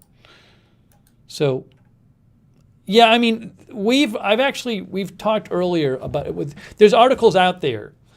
I mean, there's articles out there about how in different states there are plenty of people who don't want to take the vaccines. It's actually a problem because you have a lot of healthcare workers who might not want to take it, and then they're not getting protected. So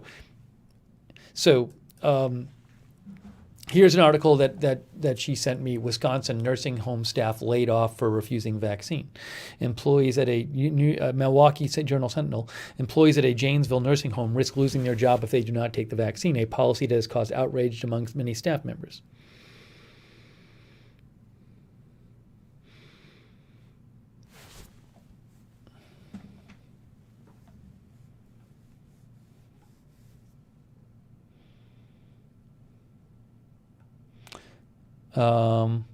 Mark Parkinson, president and CEO of the American Healthcare Association, which represents long-term care facilities, estimated that overall around 50% of long-term staff are getting the vaccine during the first vaccine visit. 50%. We're having a real challenge with staff, he said. There's a lot of misinformation out there. There are rampant rumors spreading on social media that the vaccine can cause fertility problems, which has caused concerns among many of the young women that work in our facilities. I've seen no actual evidence of that. I don't believe there's any good evidence of that.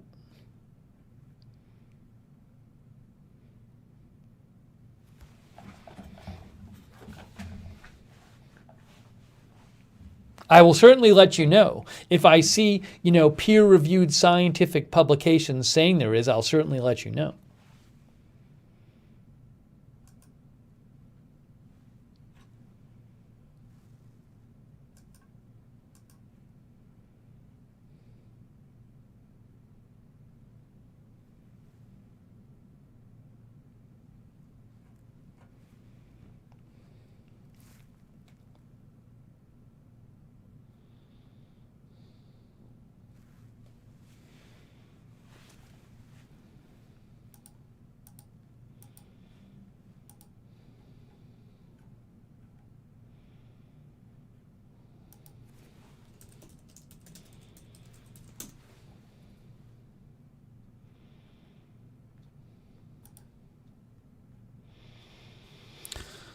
All right. Let's see here.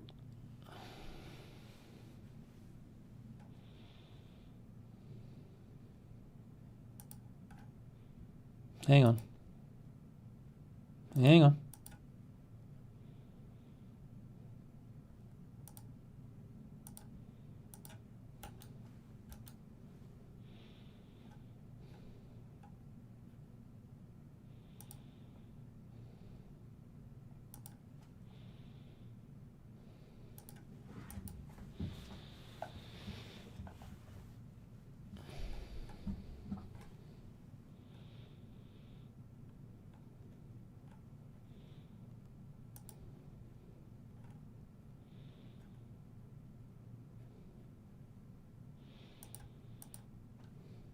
You can reach me on Twitter. @Lookner is where you can reach me. @Lookner on Twitter.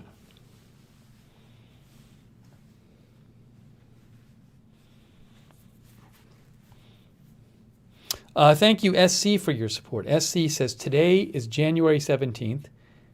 Where I am, it's the 18th now. But yes, we have just been going through the 17th. For many of you watching, it's the 17th. Exactly 1 year since you started reporting on the virus. Wow. Can you believe that? Can you believe that? Thank you, SC, for your support. And thanks to the moderators as well. Yeah, let's thank the moderators again. Thank you, SC. Let's thank the mods again. They're awesome. They're all volunteers. Sarah Joy is there. Sarah 55, Mark Helton, Angel V.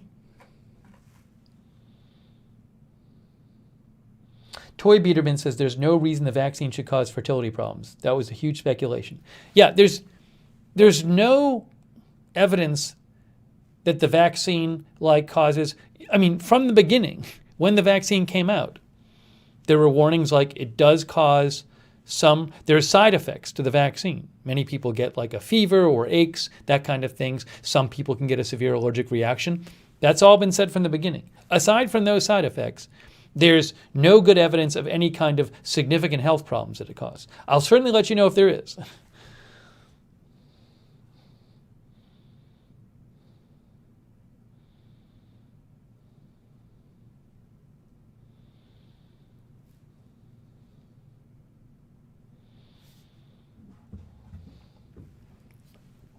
Actually, the CDC has something about that.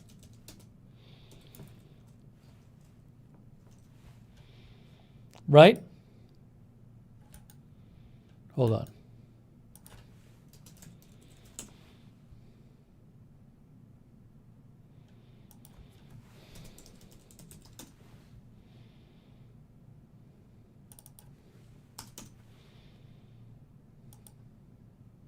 Vaccine considerations for people who are pregnant. Pregnant people are at increased risk for severe illness from the disease. There are limited data about the safety of COVID vaccines for people who are pregnant. Until findings are available from clinical trials and additional studies, only limited data are available on the safety of COVID vaccines, including mRNA vaccines administered during pregnancy. Limited data are currently available from animal developmental and reproductive toxicity studies. No safety concerns were demonstrated in rats that received Moderna vaccine before or during pregnancy. Studies of the Pfizer vaccine are ongoing. Studies in people who are pregnant are planned. Both vaccine manufacturers, when is this from? Updated January 7th. Both vaccine manufacturers are monitoring people in the clinical trials who became pregnant. So I guess maybe what happened is they didn't include pregnant people in the initial tests, maybe, if they were already pregnant, maybe. That's why you wouldn't have data. Getting vaccinated is a personal choice for people who are pregnant. This isn't about affecting your fertility in the future, though. This is about people who are pregnant.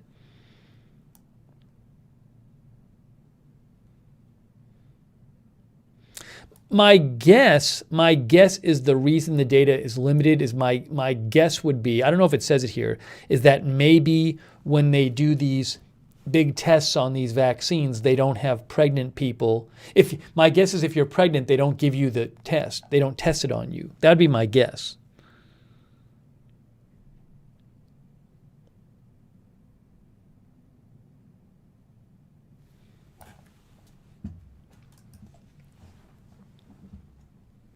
No, not released too soon. What is this nonsense? Nicole Wilson says yes.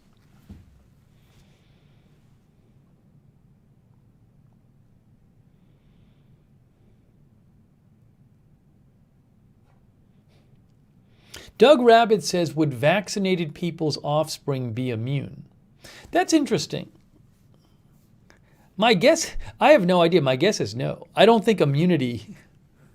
Well, the question is, actually, I don't know. So the question is, if you get the vaccine and you're pregnant, and then your body develops antibodies to the virus, do those antibodies go into the womb? That's a great question. I don't know. I don't know if it works that way.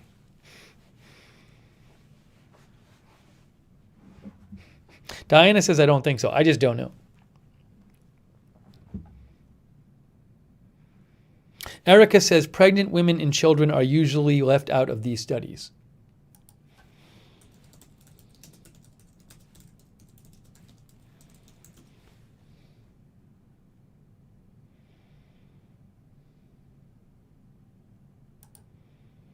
Yeah, look, here it is. Dr. Fauci says COVID vaccine trials on pregnant women and young kids could begin in January. Pregnant women have not been included in any COVID vaccine clinical trials to date. Follow-up studies that include pregnant women and young kids would begin in mid to late January. That's from CNBC. There you go.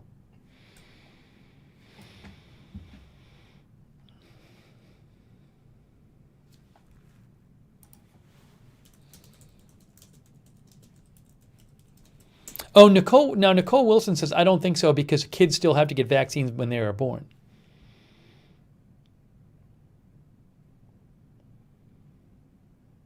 Here, look at this. Look. How long do babies carry their mother's immunity? From National Health Service, UK. During the last 3 months of pregnancy, antibodies from the mother are passed to her unborn baby through the placenta. This type of immunity is called passive immunity because the baby has been given antibodies rather than making them itself.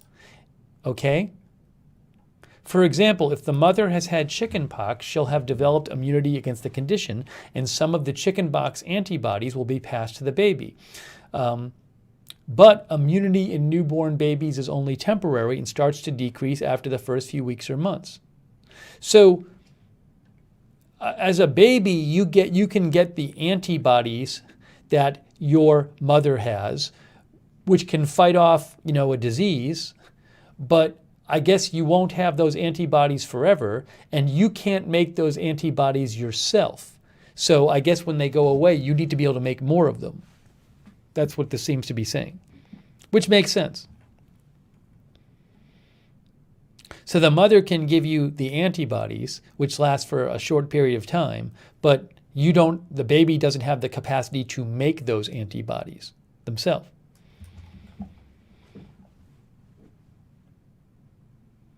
Diana L says that's why at about 3 months we give vaccines. Hey, thank you, by the way, Maria Brouillard.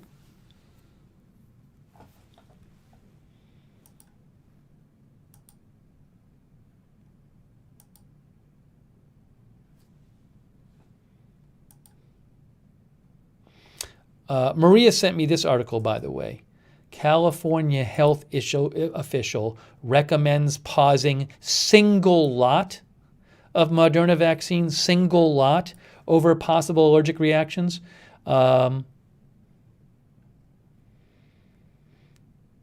California state epidemiologist recommended providers to pause the administration of this lot, this single batch of the Moderna vaccine due to possible allergic reactions that are under investigation. A higher than usual number of possible allergic reactions were reported with a specific lot of Moderna vaccine. See, and I saw somebody talking about this in the chat, acting like, oh, the Moderna vaccine has been stopped. Huge news. That's not what this is saying. This is saying that according to this health official in California, there's a single batch of vaccine where people are having more than the usual, meaning the rest of the lots of the vaccine don't have this. Okay? It's a single lot where there's been a higher than usual number of possible allergic reactions with a specific lot of Moderna vaccine.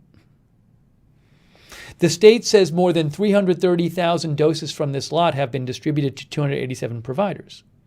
So we'll see. I don't know the specifics on this, but this is not a story that the story here is not California pauses Moderna vaccine because all the vaccine is dangerous for people. That's not what the story says. Just to be clear.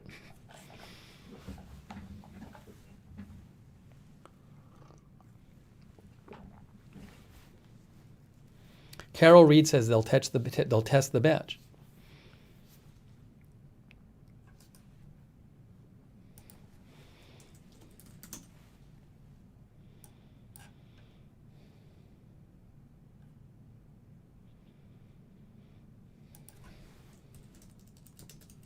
Thank you, Maria, for sending the story, and I appreciate you sending the link in. Yeah, look. California calls for pause in the use of a huge batch of vaccines after allergic reactions. Maybe something about the manufacturing of this batch caused it to have a certain ingredient that people are reacting to, or more of that ingredient or something. The reaction, the possible allergic reaction was observed in fewer than 10 people who required medical attention after receiving the vaccine at one clinic. Health officials described the allergic reaction as severe.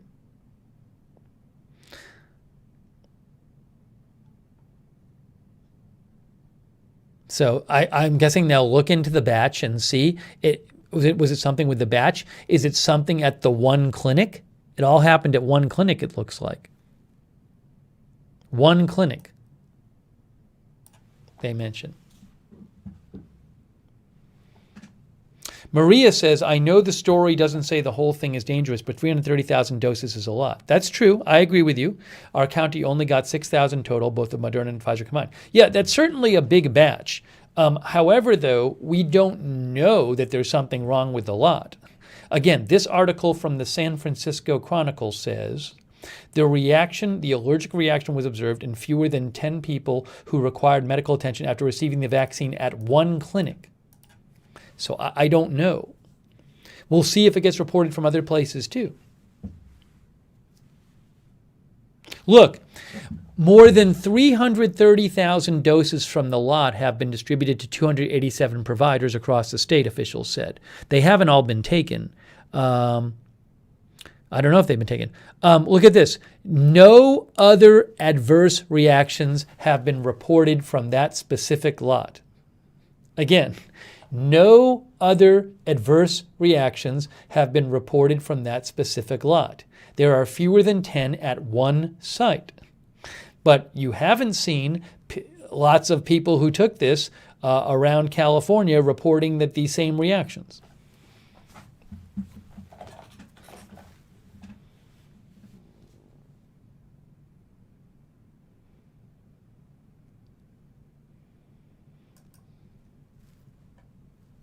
So it's certainly something worth looking into, and they are looking into it. Then they are investigating it. But just to be clear, somebody said before they're stopping the Moderna vaccine. Well, no, that's not the story. It's not the story at all. Maria didn't say that, but another viewer said it. Kay Lee N says, I wonder if they weren't stored right.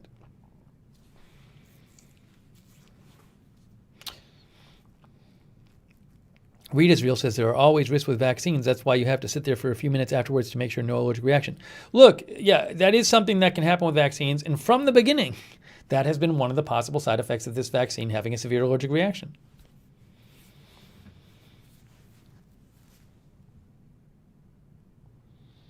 Suzanne says, as someone with allergies, I worry about a possible reaction. Smith says, maybe the clinic had bad needles.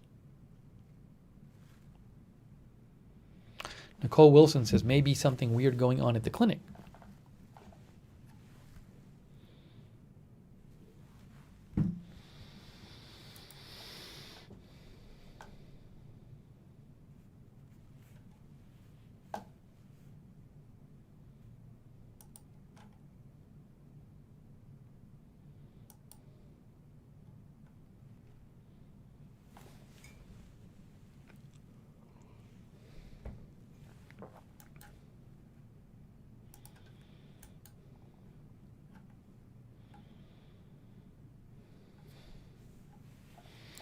Okay. Andy Guns says, your reporting on the virus last year helped me and my family get prepared before most. Thank you. Well, it was a big story for a couple months, like hardly anyone was reporting on it. I'm glad it helped you, Andy Guns.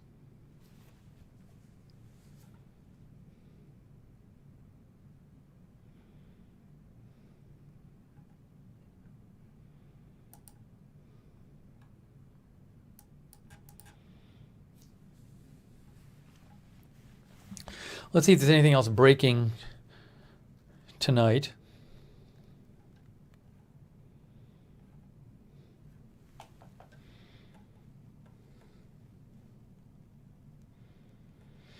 So if you do like these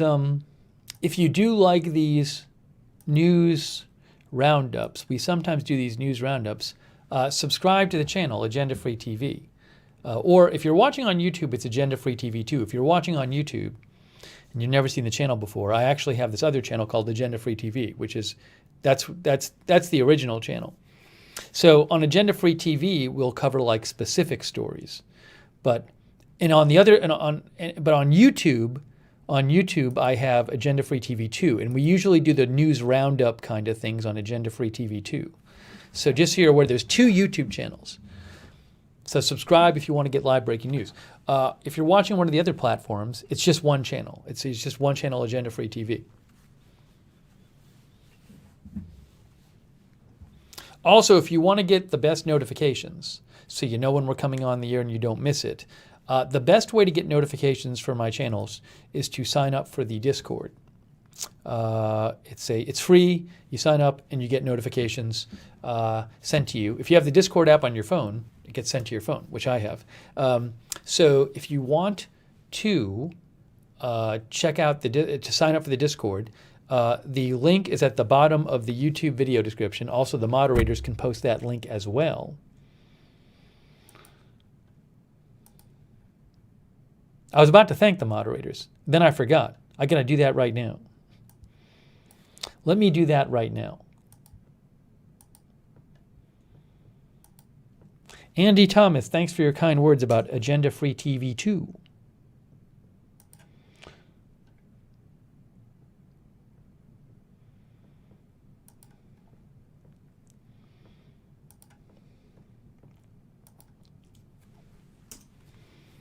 Let's say thanks to our moderators. They are volunteers. They are awesome. We got, Nightbot. Nightbot just posted about the Discord. We got to set up the thing on Nightbot. Is Sarah55 still there? I don't know if she is. So with Nightbot, there's a thing where like a mod can type in !Discord, and then the Discord address comes up. But the thing is, there's a setting on Nightbot so you can prevent it from, sometimes the mods don't realize that they're all going to say Discord, so they all say it, and then it comes up like 5 times. There's a setting on Nightbot you can use to prevent a message from coming up twice within a certain amount of time.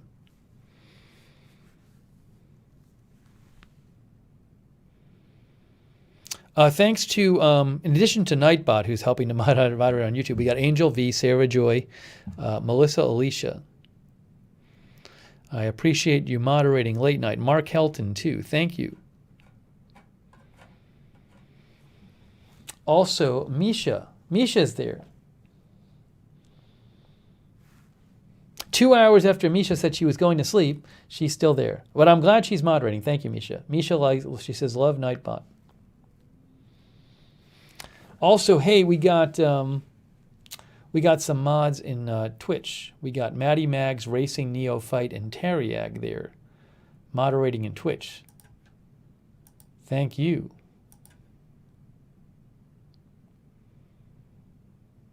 And also Eliza and Idaho Star. Thank you, Eliza and Idaho Star, for moderating too. And Roxanne and Bud, Roxanne Betke and Bud Green are both moderating in our Facebook chat. Bud is one of our new moderators. Awesome. If anybody from Facebook or Twitch wants to be a mod, we're especially looking for more volunteer mods in those platforms. You can ask the mods and they can tell you how to get more information on that.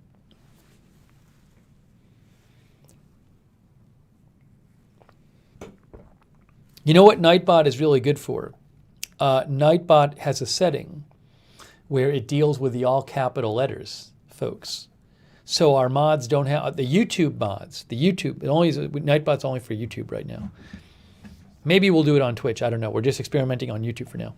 But I think the caps is more of a problem on YouTube anyway. But it handles that automatically, so it frees up. In the same way that the washing machine freed up people from all of the domestic work of washing clothes. Nightbot frees up our YouTube mods from having to worry about the capital letter stuff. Oh, thank you, JR, for your support. Hey, that's very kind of you, JR. JR says, finally found the Agenda Free TV 2 channel. All right, I'm glad you find it. Yeah, 2 channels on YouTube. Agenda Free TV and Agenda Free TV 2.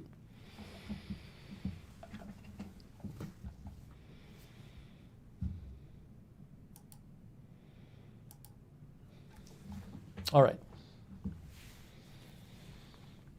Smith in Florida says, my brother has an appointment for his first shot in a few days. I wish I could get the vaccine. Like I hope, like I'm thinking, I have this dream that like one day I'll be walking down the street and somebody will say, hey, we have one extra dose of vaccine. Nobody here wants to take it. We're going to have to throw it out so we can give it to you. Because I don't want to take it from somebody who is in one of the high-risk groups. But that would be cool if they were throwing it out and they said, no, you can have it. I think it's going to be like June before I get it. June or July or something. The first thing I'm doing when I get the vaccine, I got to get both doses, right? After I get both doses and everything, and wait the requisite amount of time, then I'm going back to see my family.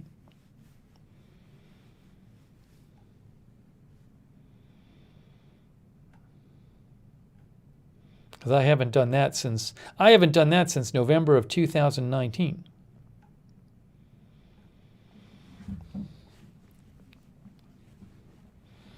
Aren't the White House lights always off at night?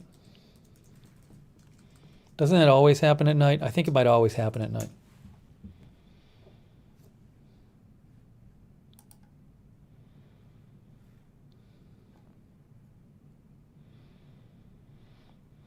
Dill Gates said, I asked at CVS the other day. I'm guessing they said we don't know. Maria says, wait, actually, Maria is right. Maria is right. Wait till your family gets it too. So I'm assuming that by the time I get it, my family will get it around the same time. Yes, you're right. Because if I get it and I go back to visit my family and they haven't gotten it, then they're at risk of getting it from me. Fair enough. Totally fair. I will live stream myself getting the vaccine if I'm able to. It depends on where I get it. I might get it somewhere where they're like, no, you can't live stream in here. I'll ask wherever I get it if I can do it.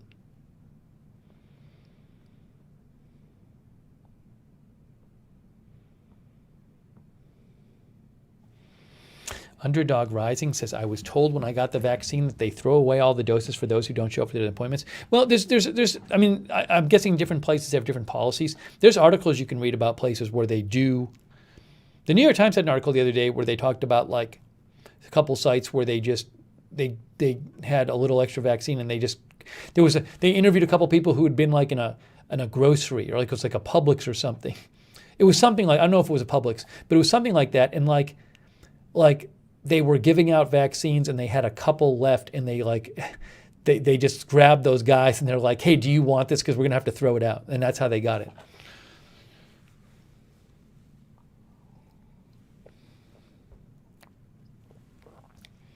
Yeah, Jack Carr, I could see a place allowing you to do it. It just depends to live stream. It just depends. Like for all I know, CVS has a policy where like you're literally not allowed to live stream in here. I mean, what can I, so.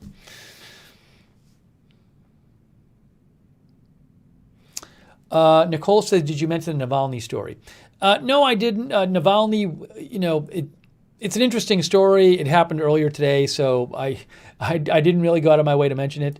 But,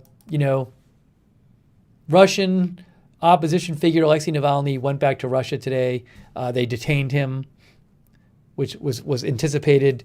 And after they tried to poison him. And I don't even know if there's even an update on where he is or why he's detained specifically. Alexei Navalny, EU and US demand release of poisoned Putin critic. He was detained, BBC says, as soon as his flight from Germany landed in Moscow.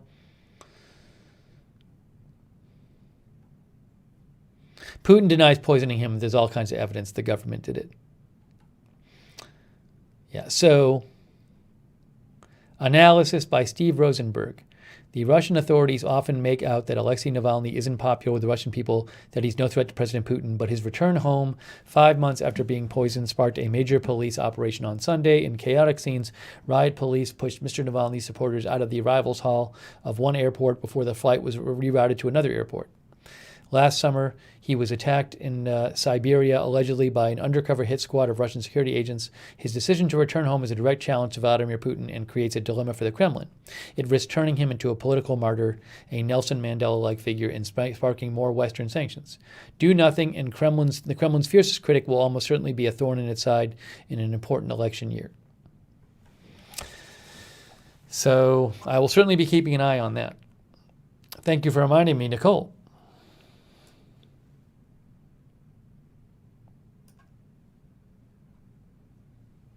Sam Patton, I do think he'll be heard from again.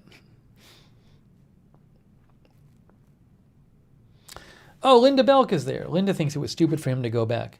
Well, I think that's what he cares about, you know? That's what's important to him. That's what's most important to him. Linda says it's even stupider they would detain him. Linda, I hope you're feeling better, as well as Nicole. I hope you're both feeling better. F-Stop says, brave man. He is a brave man.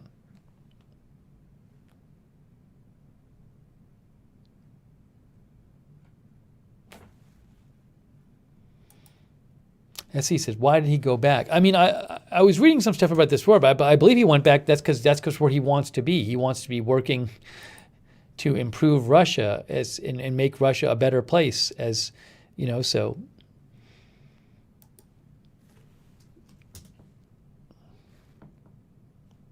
he doesn't think the Putin regime is good for Russia and Russians.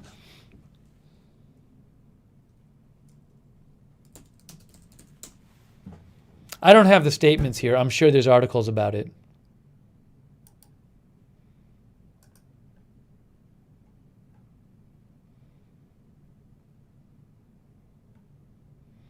Let's see here.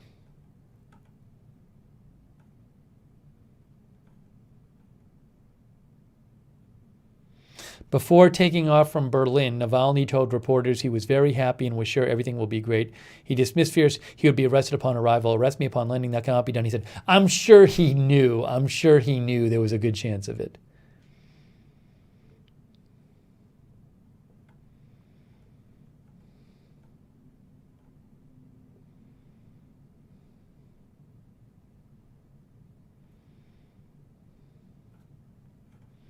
I mean, this is what he does, so I'm assuming that's why he went back.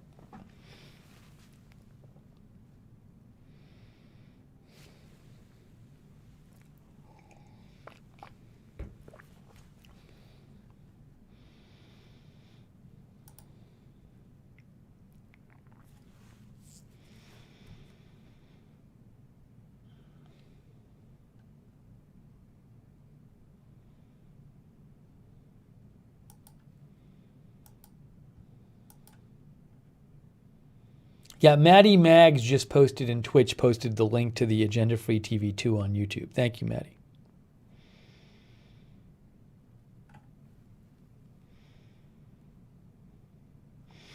Gecko on Twitch says he wasn't allowed to have his lawyer go with him during his detention at the airport, even though she was right there. That's against the RU Constitution. That's what Gecko says.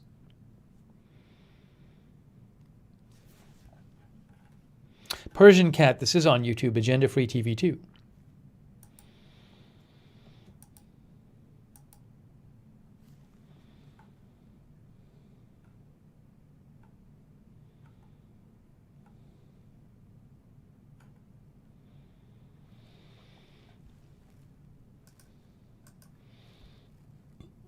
Okay, hang on a second here.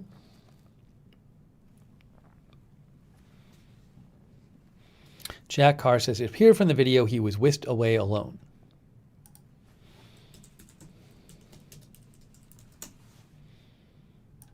Here's another story about it.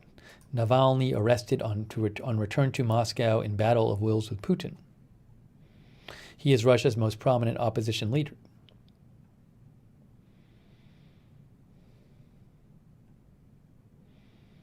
Navalny had decided to relieve the relative safety of Germany, where he had been recovering from last summer's poisoning. Scores of riot officers in camouflage uniforms and shiny black helmets swarmed the arrival halls of the airport, detaining dozens. Others, officers summoned plainclothes, swooped in on some of Mr. Navalny's top associates as they dined at an airport cafe and led them away.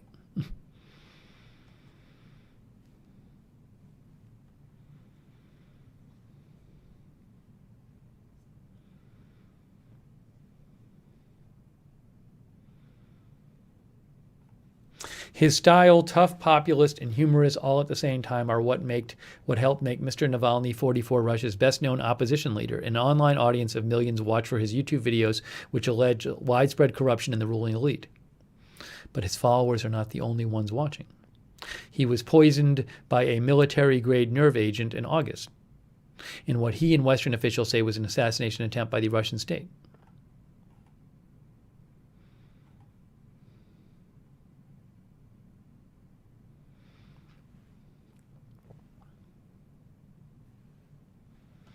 Mr. Navalny, himself barred for running for president in 2018, has exhorted Russians to use elections to chip away at Mr. Putin's power by voting for the best-positioned opposition candidate, even though the votes are not free or fair. The next test of that strategy will come in September, when nationwide parliamentary elections are scheduled to take place. Last year, Mr. Putin gave himself the ability to rule into 2036 by pushing through constitutional amendments that allow him to run for 2 additional terms. At the Moscow airports, where Sunday's drama played out, some of Putin's opponents acknowledged that achieving political change in their country looked increasingly to be like a long and dangerous and potentially bloody road. That is from the New York Times.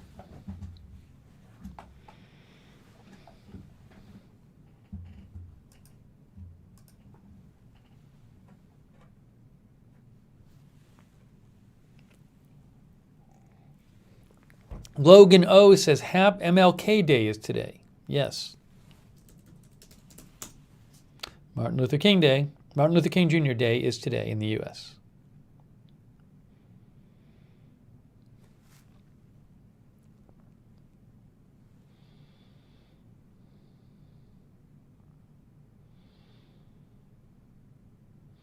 Linda says, let's see.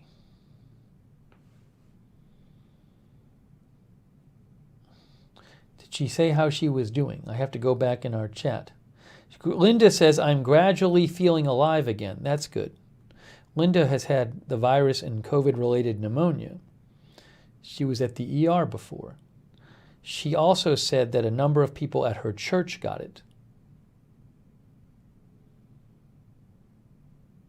She said, 8 others from our church got sick. 1 person died. He had many underlying conditions.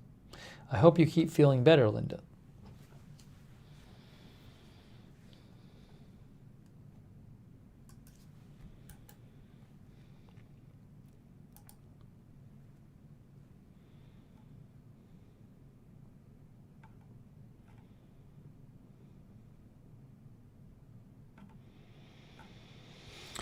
All right, maybe we'll cover a couple more things here and take a few more comments.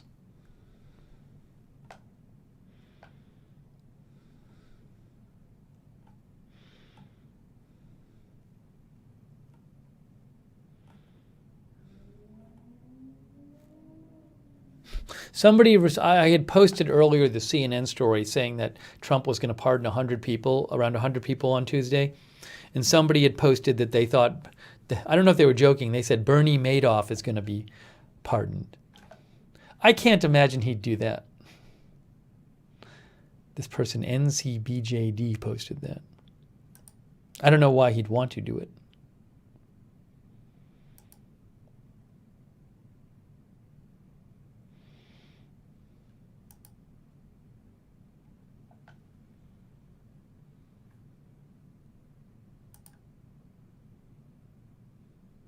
Yeah, we were talking about this before. Carol Lynn sent me this. I think we read this exact thing. About half of long-term care staff members have been hesitant to get vaccinated, according to the American Healthcare Association. That is from MSNBC.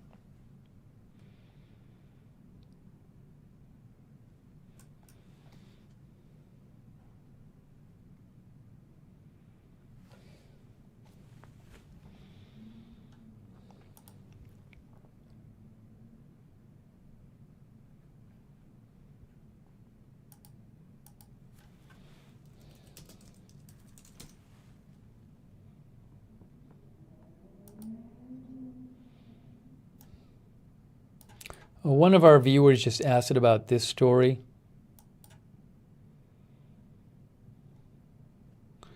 I don't really want to get into the details of this at this point, but who asked me about this? One of our viewers. I can't find the viewer who asked me about this. One of you just asked me about this.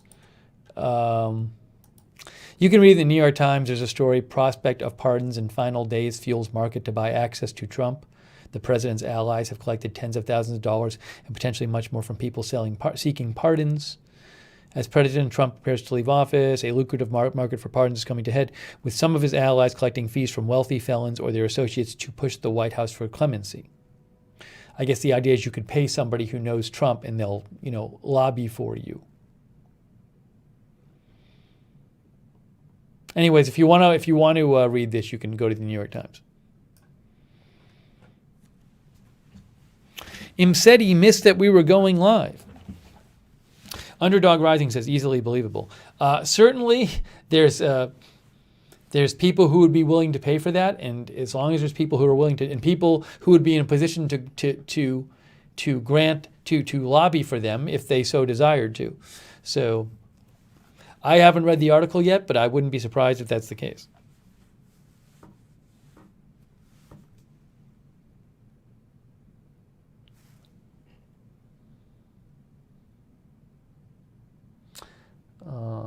Let's see here.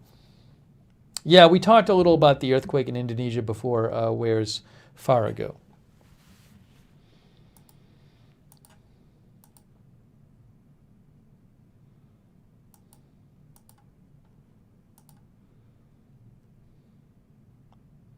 Oh, and real quick, I should mention this too. Marjorie Simmons sent me this. I saw this before. CBC had reported that, I believe this had been something, I had read about this, that this has been something that's not a huge surprise. Joe Biden, it indicates plans to cancel Keystone Pipeline permit on first day in office.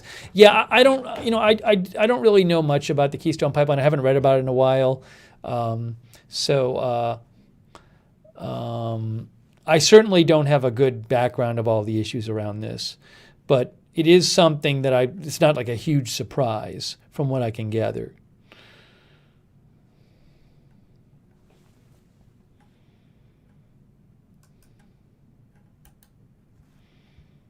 I don't know if I can find a very brief summary of it. It's a pipeline that goes. It's some of it's in Canada and some of it's supposed to be in the U.S. I don't know how much of it's built at this point. Here, look. Politico, Biden to yank Keystone permit on first day of presidency. It's billed as one of his day one climate change actions.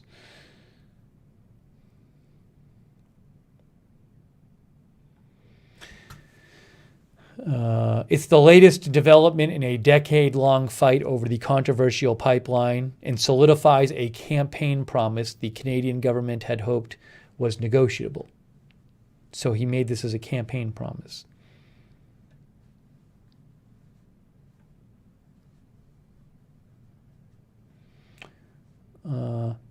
TC Energy first proposed the $8 billion pipeline in 2008, saying the 1,200-mile project was crucial to deliver crude oil from Western Canada to refineries in the Midwest. The Obama administration in 2015 denied a cross-border permit for the pipeline, however, saying it would exacerbate climate change. The oil would exacerbate climate change. Keystone was one of the few issues on which Trump and Canadian Prime Minister Justin Trudeau agreed. Trudeau is for the pipeline. Anyways, I am not. I'm interested in reading more about this.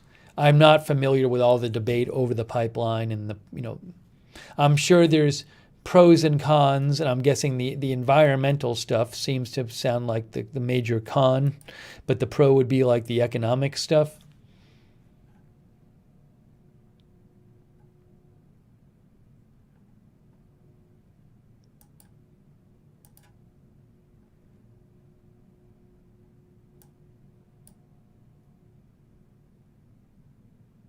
I mean, this is an article from last year.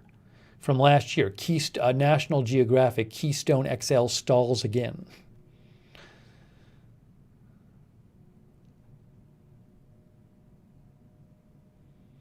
Last year's an article, Keystone Pipeline, the debates about the viability and advisability of building it are as contentious as ever.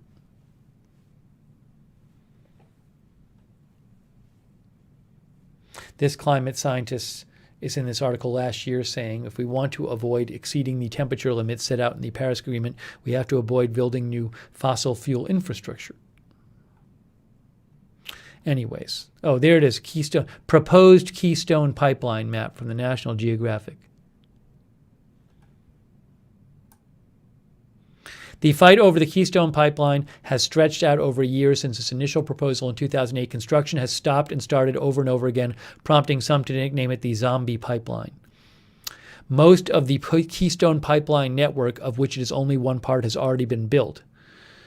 Of the network, the proposed 1,200-mile Keystone XL leg was slated to carry up to 830,000 barrels a day of oil, a little less than 1% of the current global daily use, from Alberta's oil sands to a pipeline terminal in Nebraska via Montana and South Dakota. At first, it seemed destined for easy approval. But in the 2010s, its future became snarled in a political and environmental controversy. Tribal groups opposed the project on environmental and cultural grounds. Environmental groups questioned the permitting process, the potential impacts on greenhouse gas emissions, the impacts on ecosystems, and more. President Obama rejected the pipeline, citing environmental concerns. President Trump revived it. It stalled again in 2018 when a judge in Montana determined the permits that Trump had granted allowing construction to resume violated several laws. Then late last year, in 2019, the same judge said construction could begin again, and in early April 2000 it did, just as the virus was spreading across the U.S. Anyways, that's actually a good, this looks like a good article about if you want to read more about it that's from last year in National Geographic. But I guess Biden had promised to, according to Politico, he'd made a campaign promise to stop it.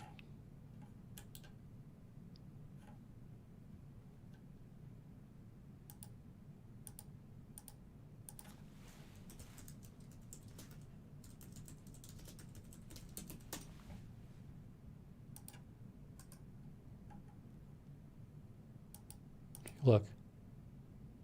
Biden White House would yank Keystone XL permit. This is from May of 2020.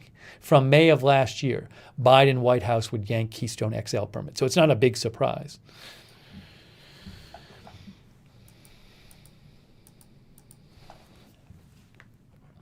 Jeannie P. says it's major news tonight in Canada. Jeannie P. says will cause many, many jobs loss in Canada.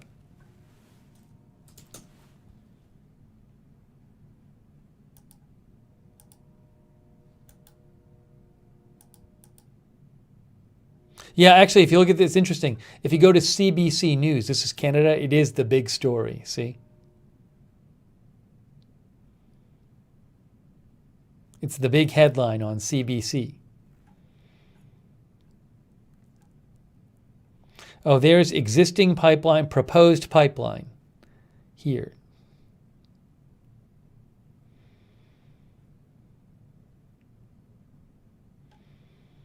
The decision would likely lead to disappointment in the Canadian oil patch.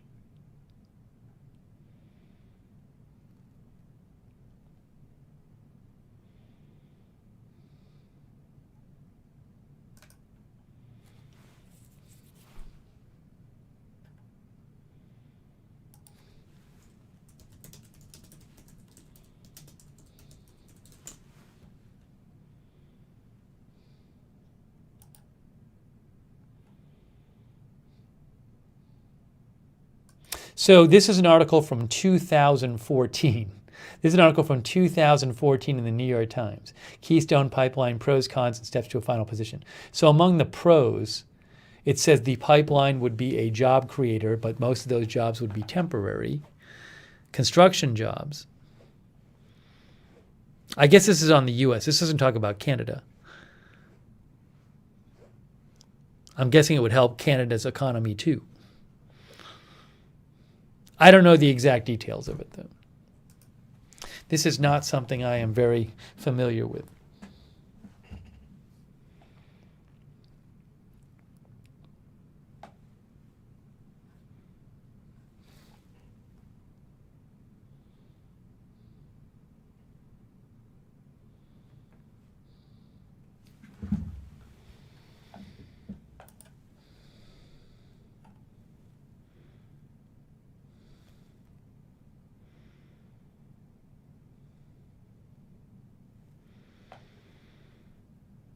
Oh, that's it. Hold on a second here. There we go. There we go.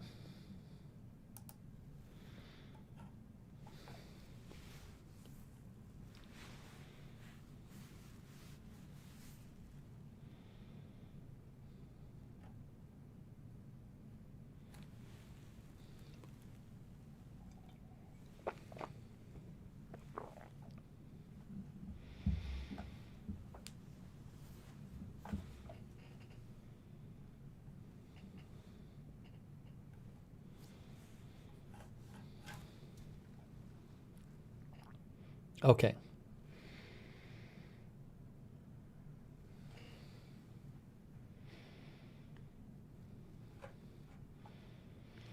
Uncle Creepy says, all valid points, it's a complex issue.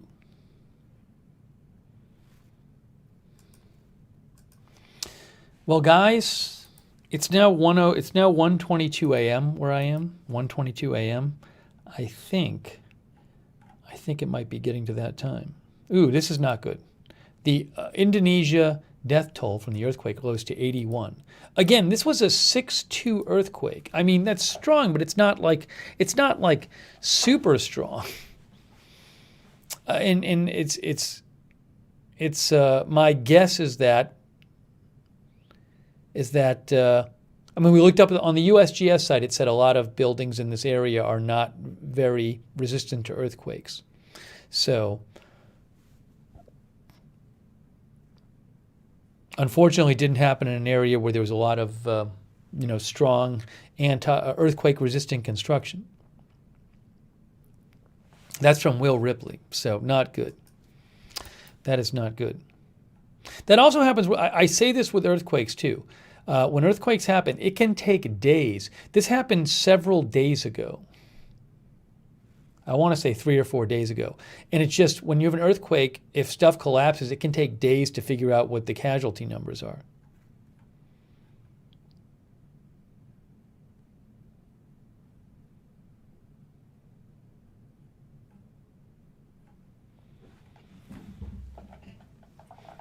All right, I think it's going to be time to wrap this up.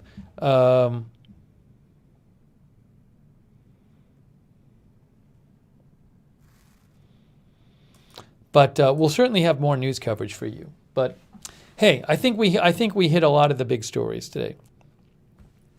I do appreciate you guys watching at this late hour.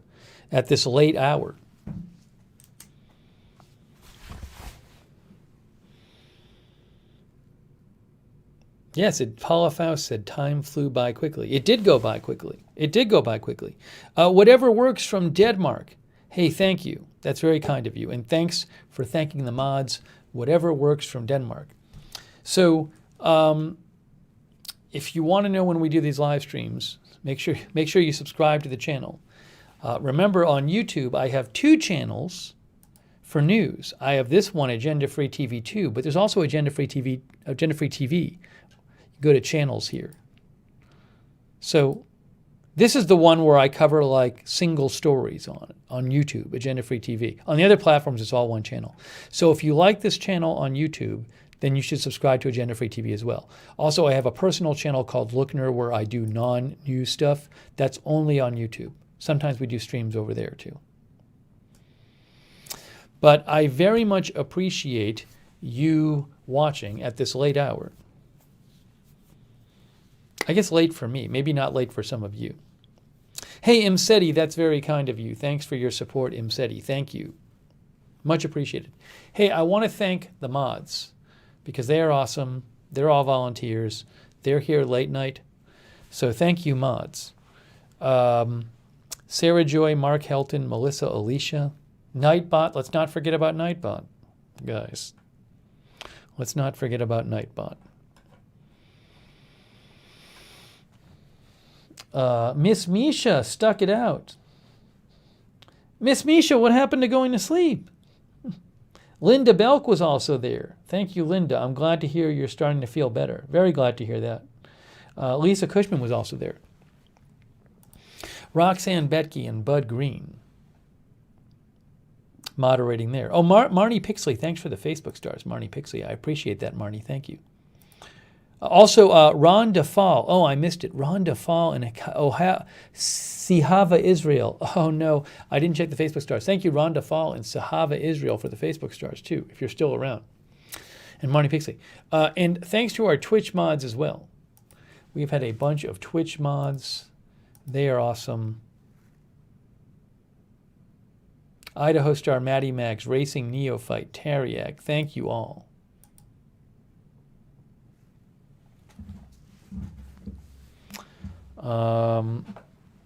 And I will also post on my Twitter if there's breaking news tonight.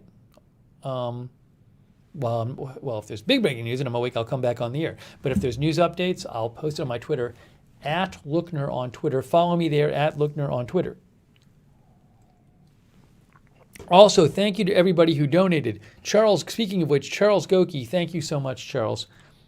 That's very kind of you, Charles. I really appreciate that. Thanks also, Junior, for the super hearts, and thanks for the Facebook stars. The people I just thanked, thank you. That is how I can do my channels, is your support. So I really, really, really appreciate your support for the channel. Thank you. If you do want to donate, you can go to agendafree.tv. Agendafree.tv. I will also, of course, be keeping up with the DC developments. So who knows what will happen the next few days. Hopefully nothing crazy. But I will come on the air if stuff happens. We'll do some kind of coverage also. I don't know if I'm going to get up for, the inauguration's at noon? So we'll do some sort of coverage Wednesday, but like President Trump is leaving, I think at like 8 in the morning or something on Wednesday. I don't think I'm going to be up for that. I'm sorry. See if I can find it here. Yeah, well, Trump will leave the White House at 8 a.m., I believe. I've seen some of these reports.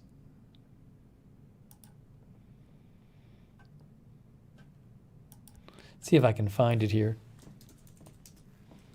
I forgot to talk about this before.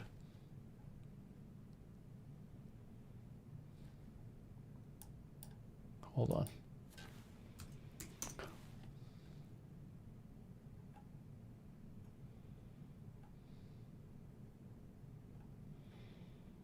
I can't remember where I saw it today. Oh, is it 11 a.m. now? He's leaving at 11 a.m.? Sarah Joy says 11 a.m. Here it is, look. Jennifer Jacobs. He's having a ceremony. White House sends invitations for Trump's departure event at Joint Base Andrews. Starts at 8 a.m. Wednesday. Guests must arrive between 6 a.m. and 7:15 a.m., may bring up to 5 other people, and must wear masks, the invites say, according to one shared with me by an ex-Trump official. Trump's ceremony is scheduled for 8 a.m. at the military base, where the outgoing president will make his final departure before aboard Air Force One. He'll be first living U.S. president in more than a century to choose to not attend regular exchange of power. That's Jennifer Jacobs. Trump farewell planned for Wednesday morning.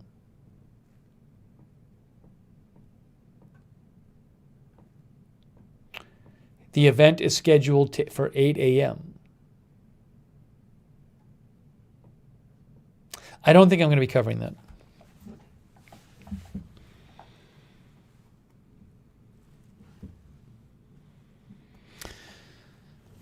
Hey, also really quick, if the best way to get notifications to make sure you find out when we're coming on the air, well, if you subscribe on YouTube, make sure on YouTube, if you subscribe, you click the notifications bell and you choose all notifications. Whatever platform you're watching, make sure you have notifications on. But like on YouTube, there's this bell. Click the bell and choose all notifications. So do that. But also the best way to get notifications is the Discord. Sign up for Discord notifications. It's easy, it's free, And those are the best notifications for my channels. The Discord link is at the bottom of the YouTube video description. And also the mods can post that link as well. But that's the best way to make sure you don't miss our breaking news coverage. Also, like follow, I always post on our Twitter account, Agenda Free TV, updates about the channel, and I always post our broadcasts. So I never talk about the Twitter. I should keep mentioning the Twitter. At Agenda Free TV. That's another way to get notified. At Agenda Free TV on Twitter.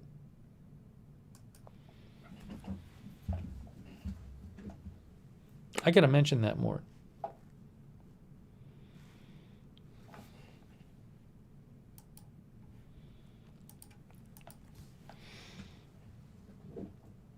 Okay, now let me thank you guys. Let's thank the viewers. Let's thank the viewers. In Periscope,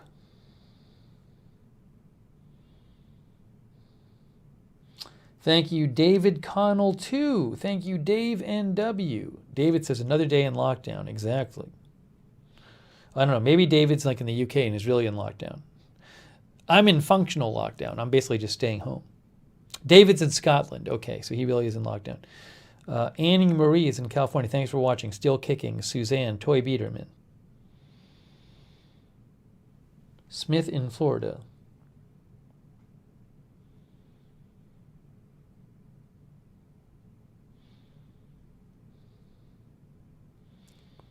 All right, Plano. And our other viewers on Periscope, thanks for watching. Amber E says she likes the Twitch notifications.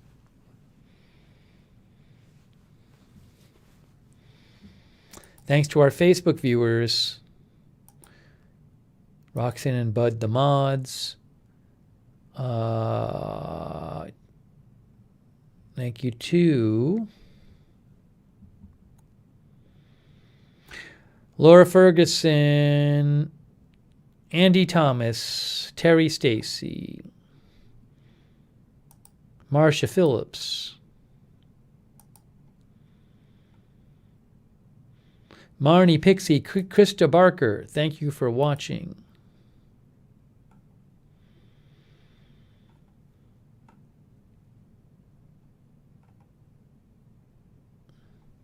And all of our other Facebook viewers. Thanks to our Twitch viewers. Shamai Mudin, DJ Vendetta, Jane News, Cordell Jones, Happy Slappy. We never talked about Rebecca Jones. There's like a warrant for her arrest, but it's not clear what it's for. Maybe we'll cover that on a future. She's the Florida data scientist. We will cover that on a future stream. Christmas Snow, thanks for watching. Eagles and Cycling. Thank you for watching. Moper. On the Sidewalk Guy. Timber T. 24. Ken Picky. And our other Twitch viewers, thank you. All right. And thanks to our YouTube viewers. Nicole Wilson, Jan Porter, Brenda Triplett, Worker Bee, Clotron, Cryptician, Kalafa Kingston is in Hawaii. Cool. Jeannie P., who's in lockdown in Quebec. Cheryl Simpson. Let's see. Love You, McMomface. That's two different people. Stuart Clark, Linda Birdbike. Miss Miami. D-Train, Mr. Showtime, Jan Porter.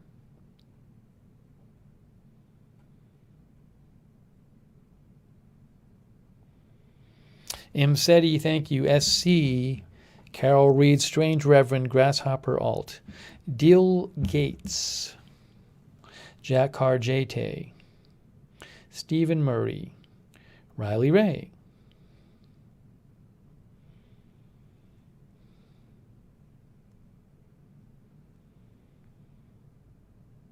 Kimberly Barr, Melissa McQueen and on again, Michael Von Myers, Simon Bird,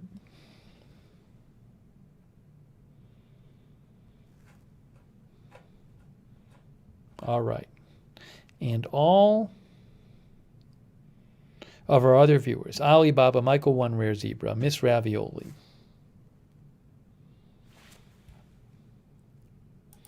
All right, guys, it's time. It's time to wrap it up.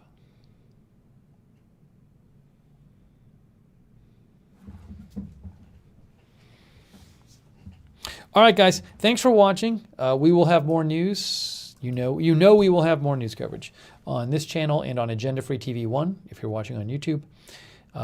So I hope you are enjoying the last part of your weekend wherever you are, or maybe it's already the weekend is over for you. But I'm sure we'll be streaming very soon. So that's it for now. Thank you again. Thanks to the mods and the donators and the watchers and the lurkers and chatters. We'll see you again soon with more live news coverage right here at Agenda Free TV and Agenda Free TV 2.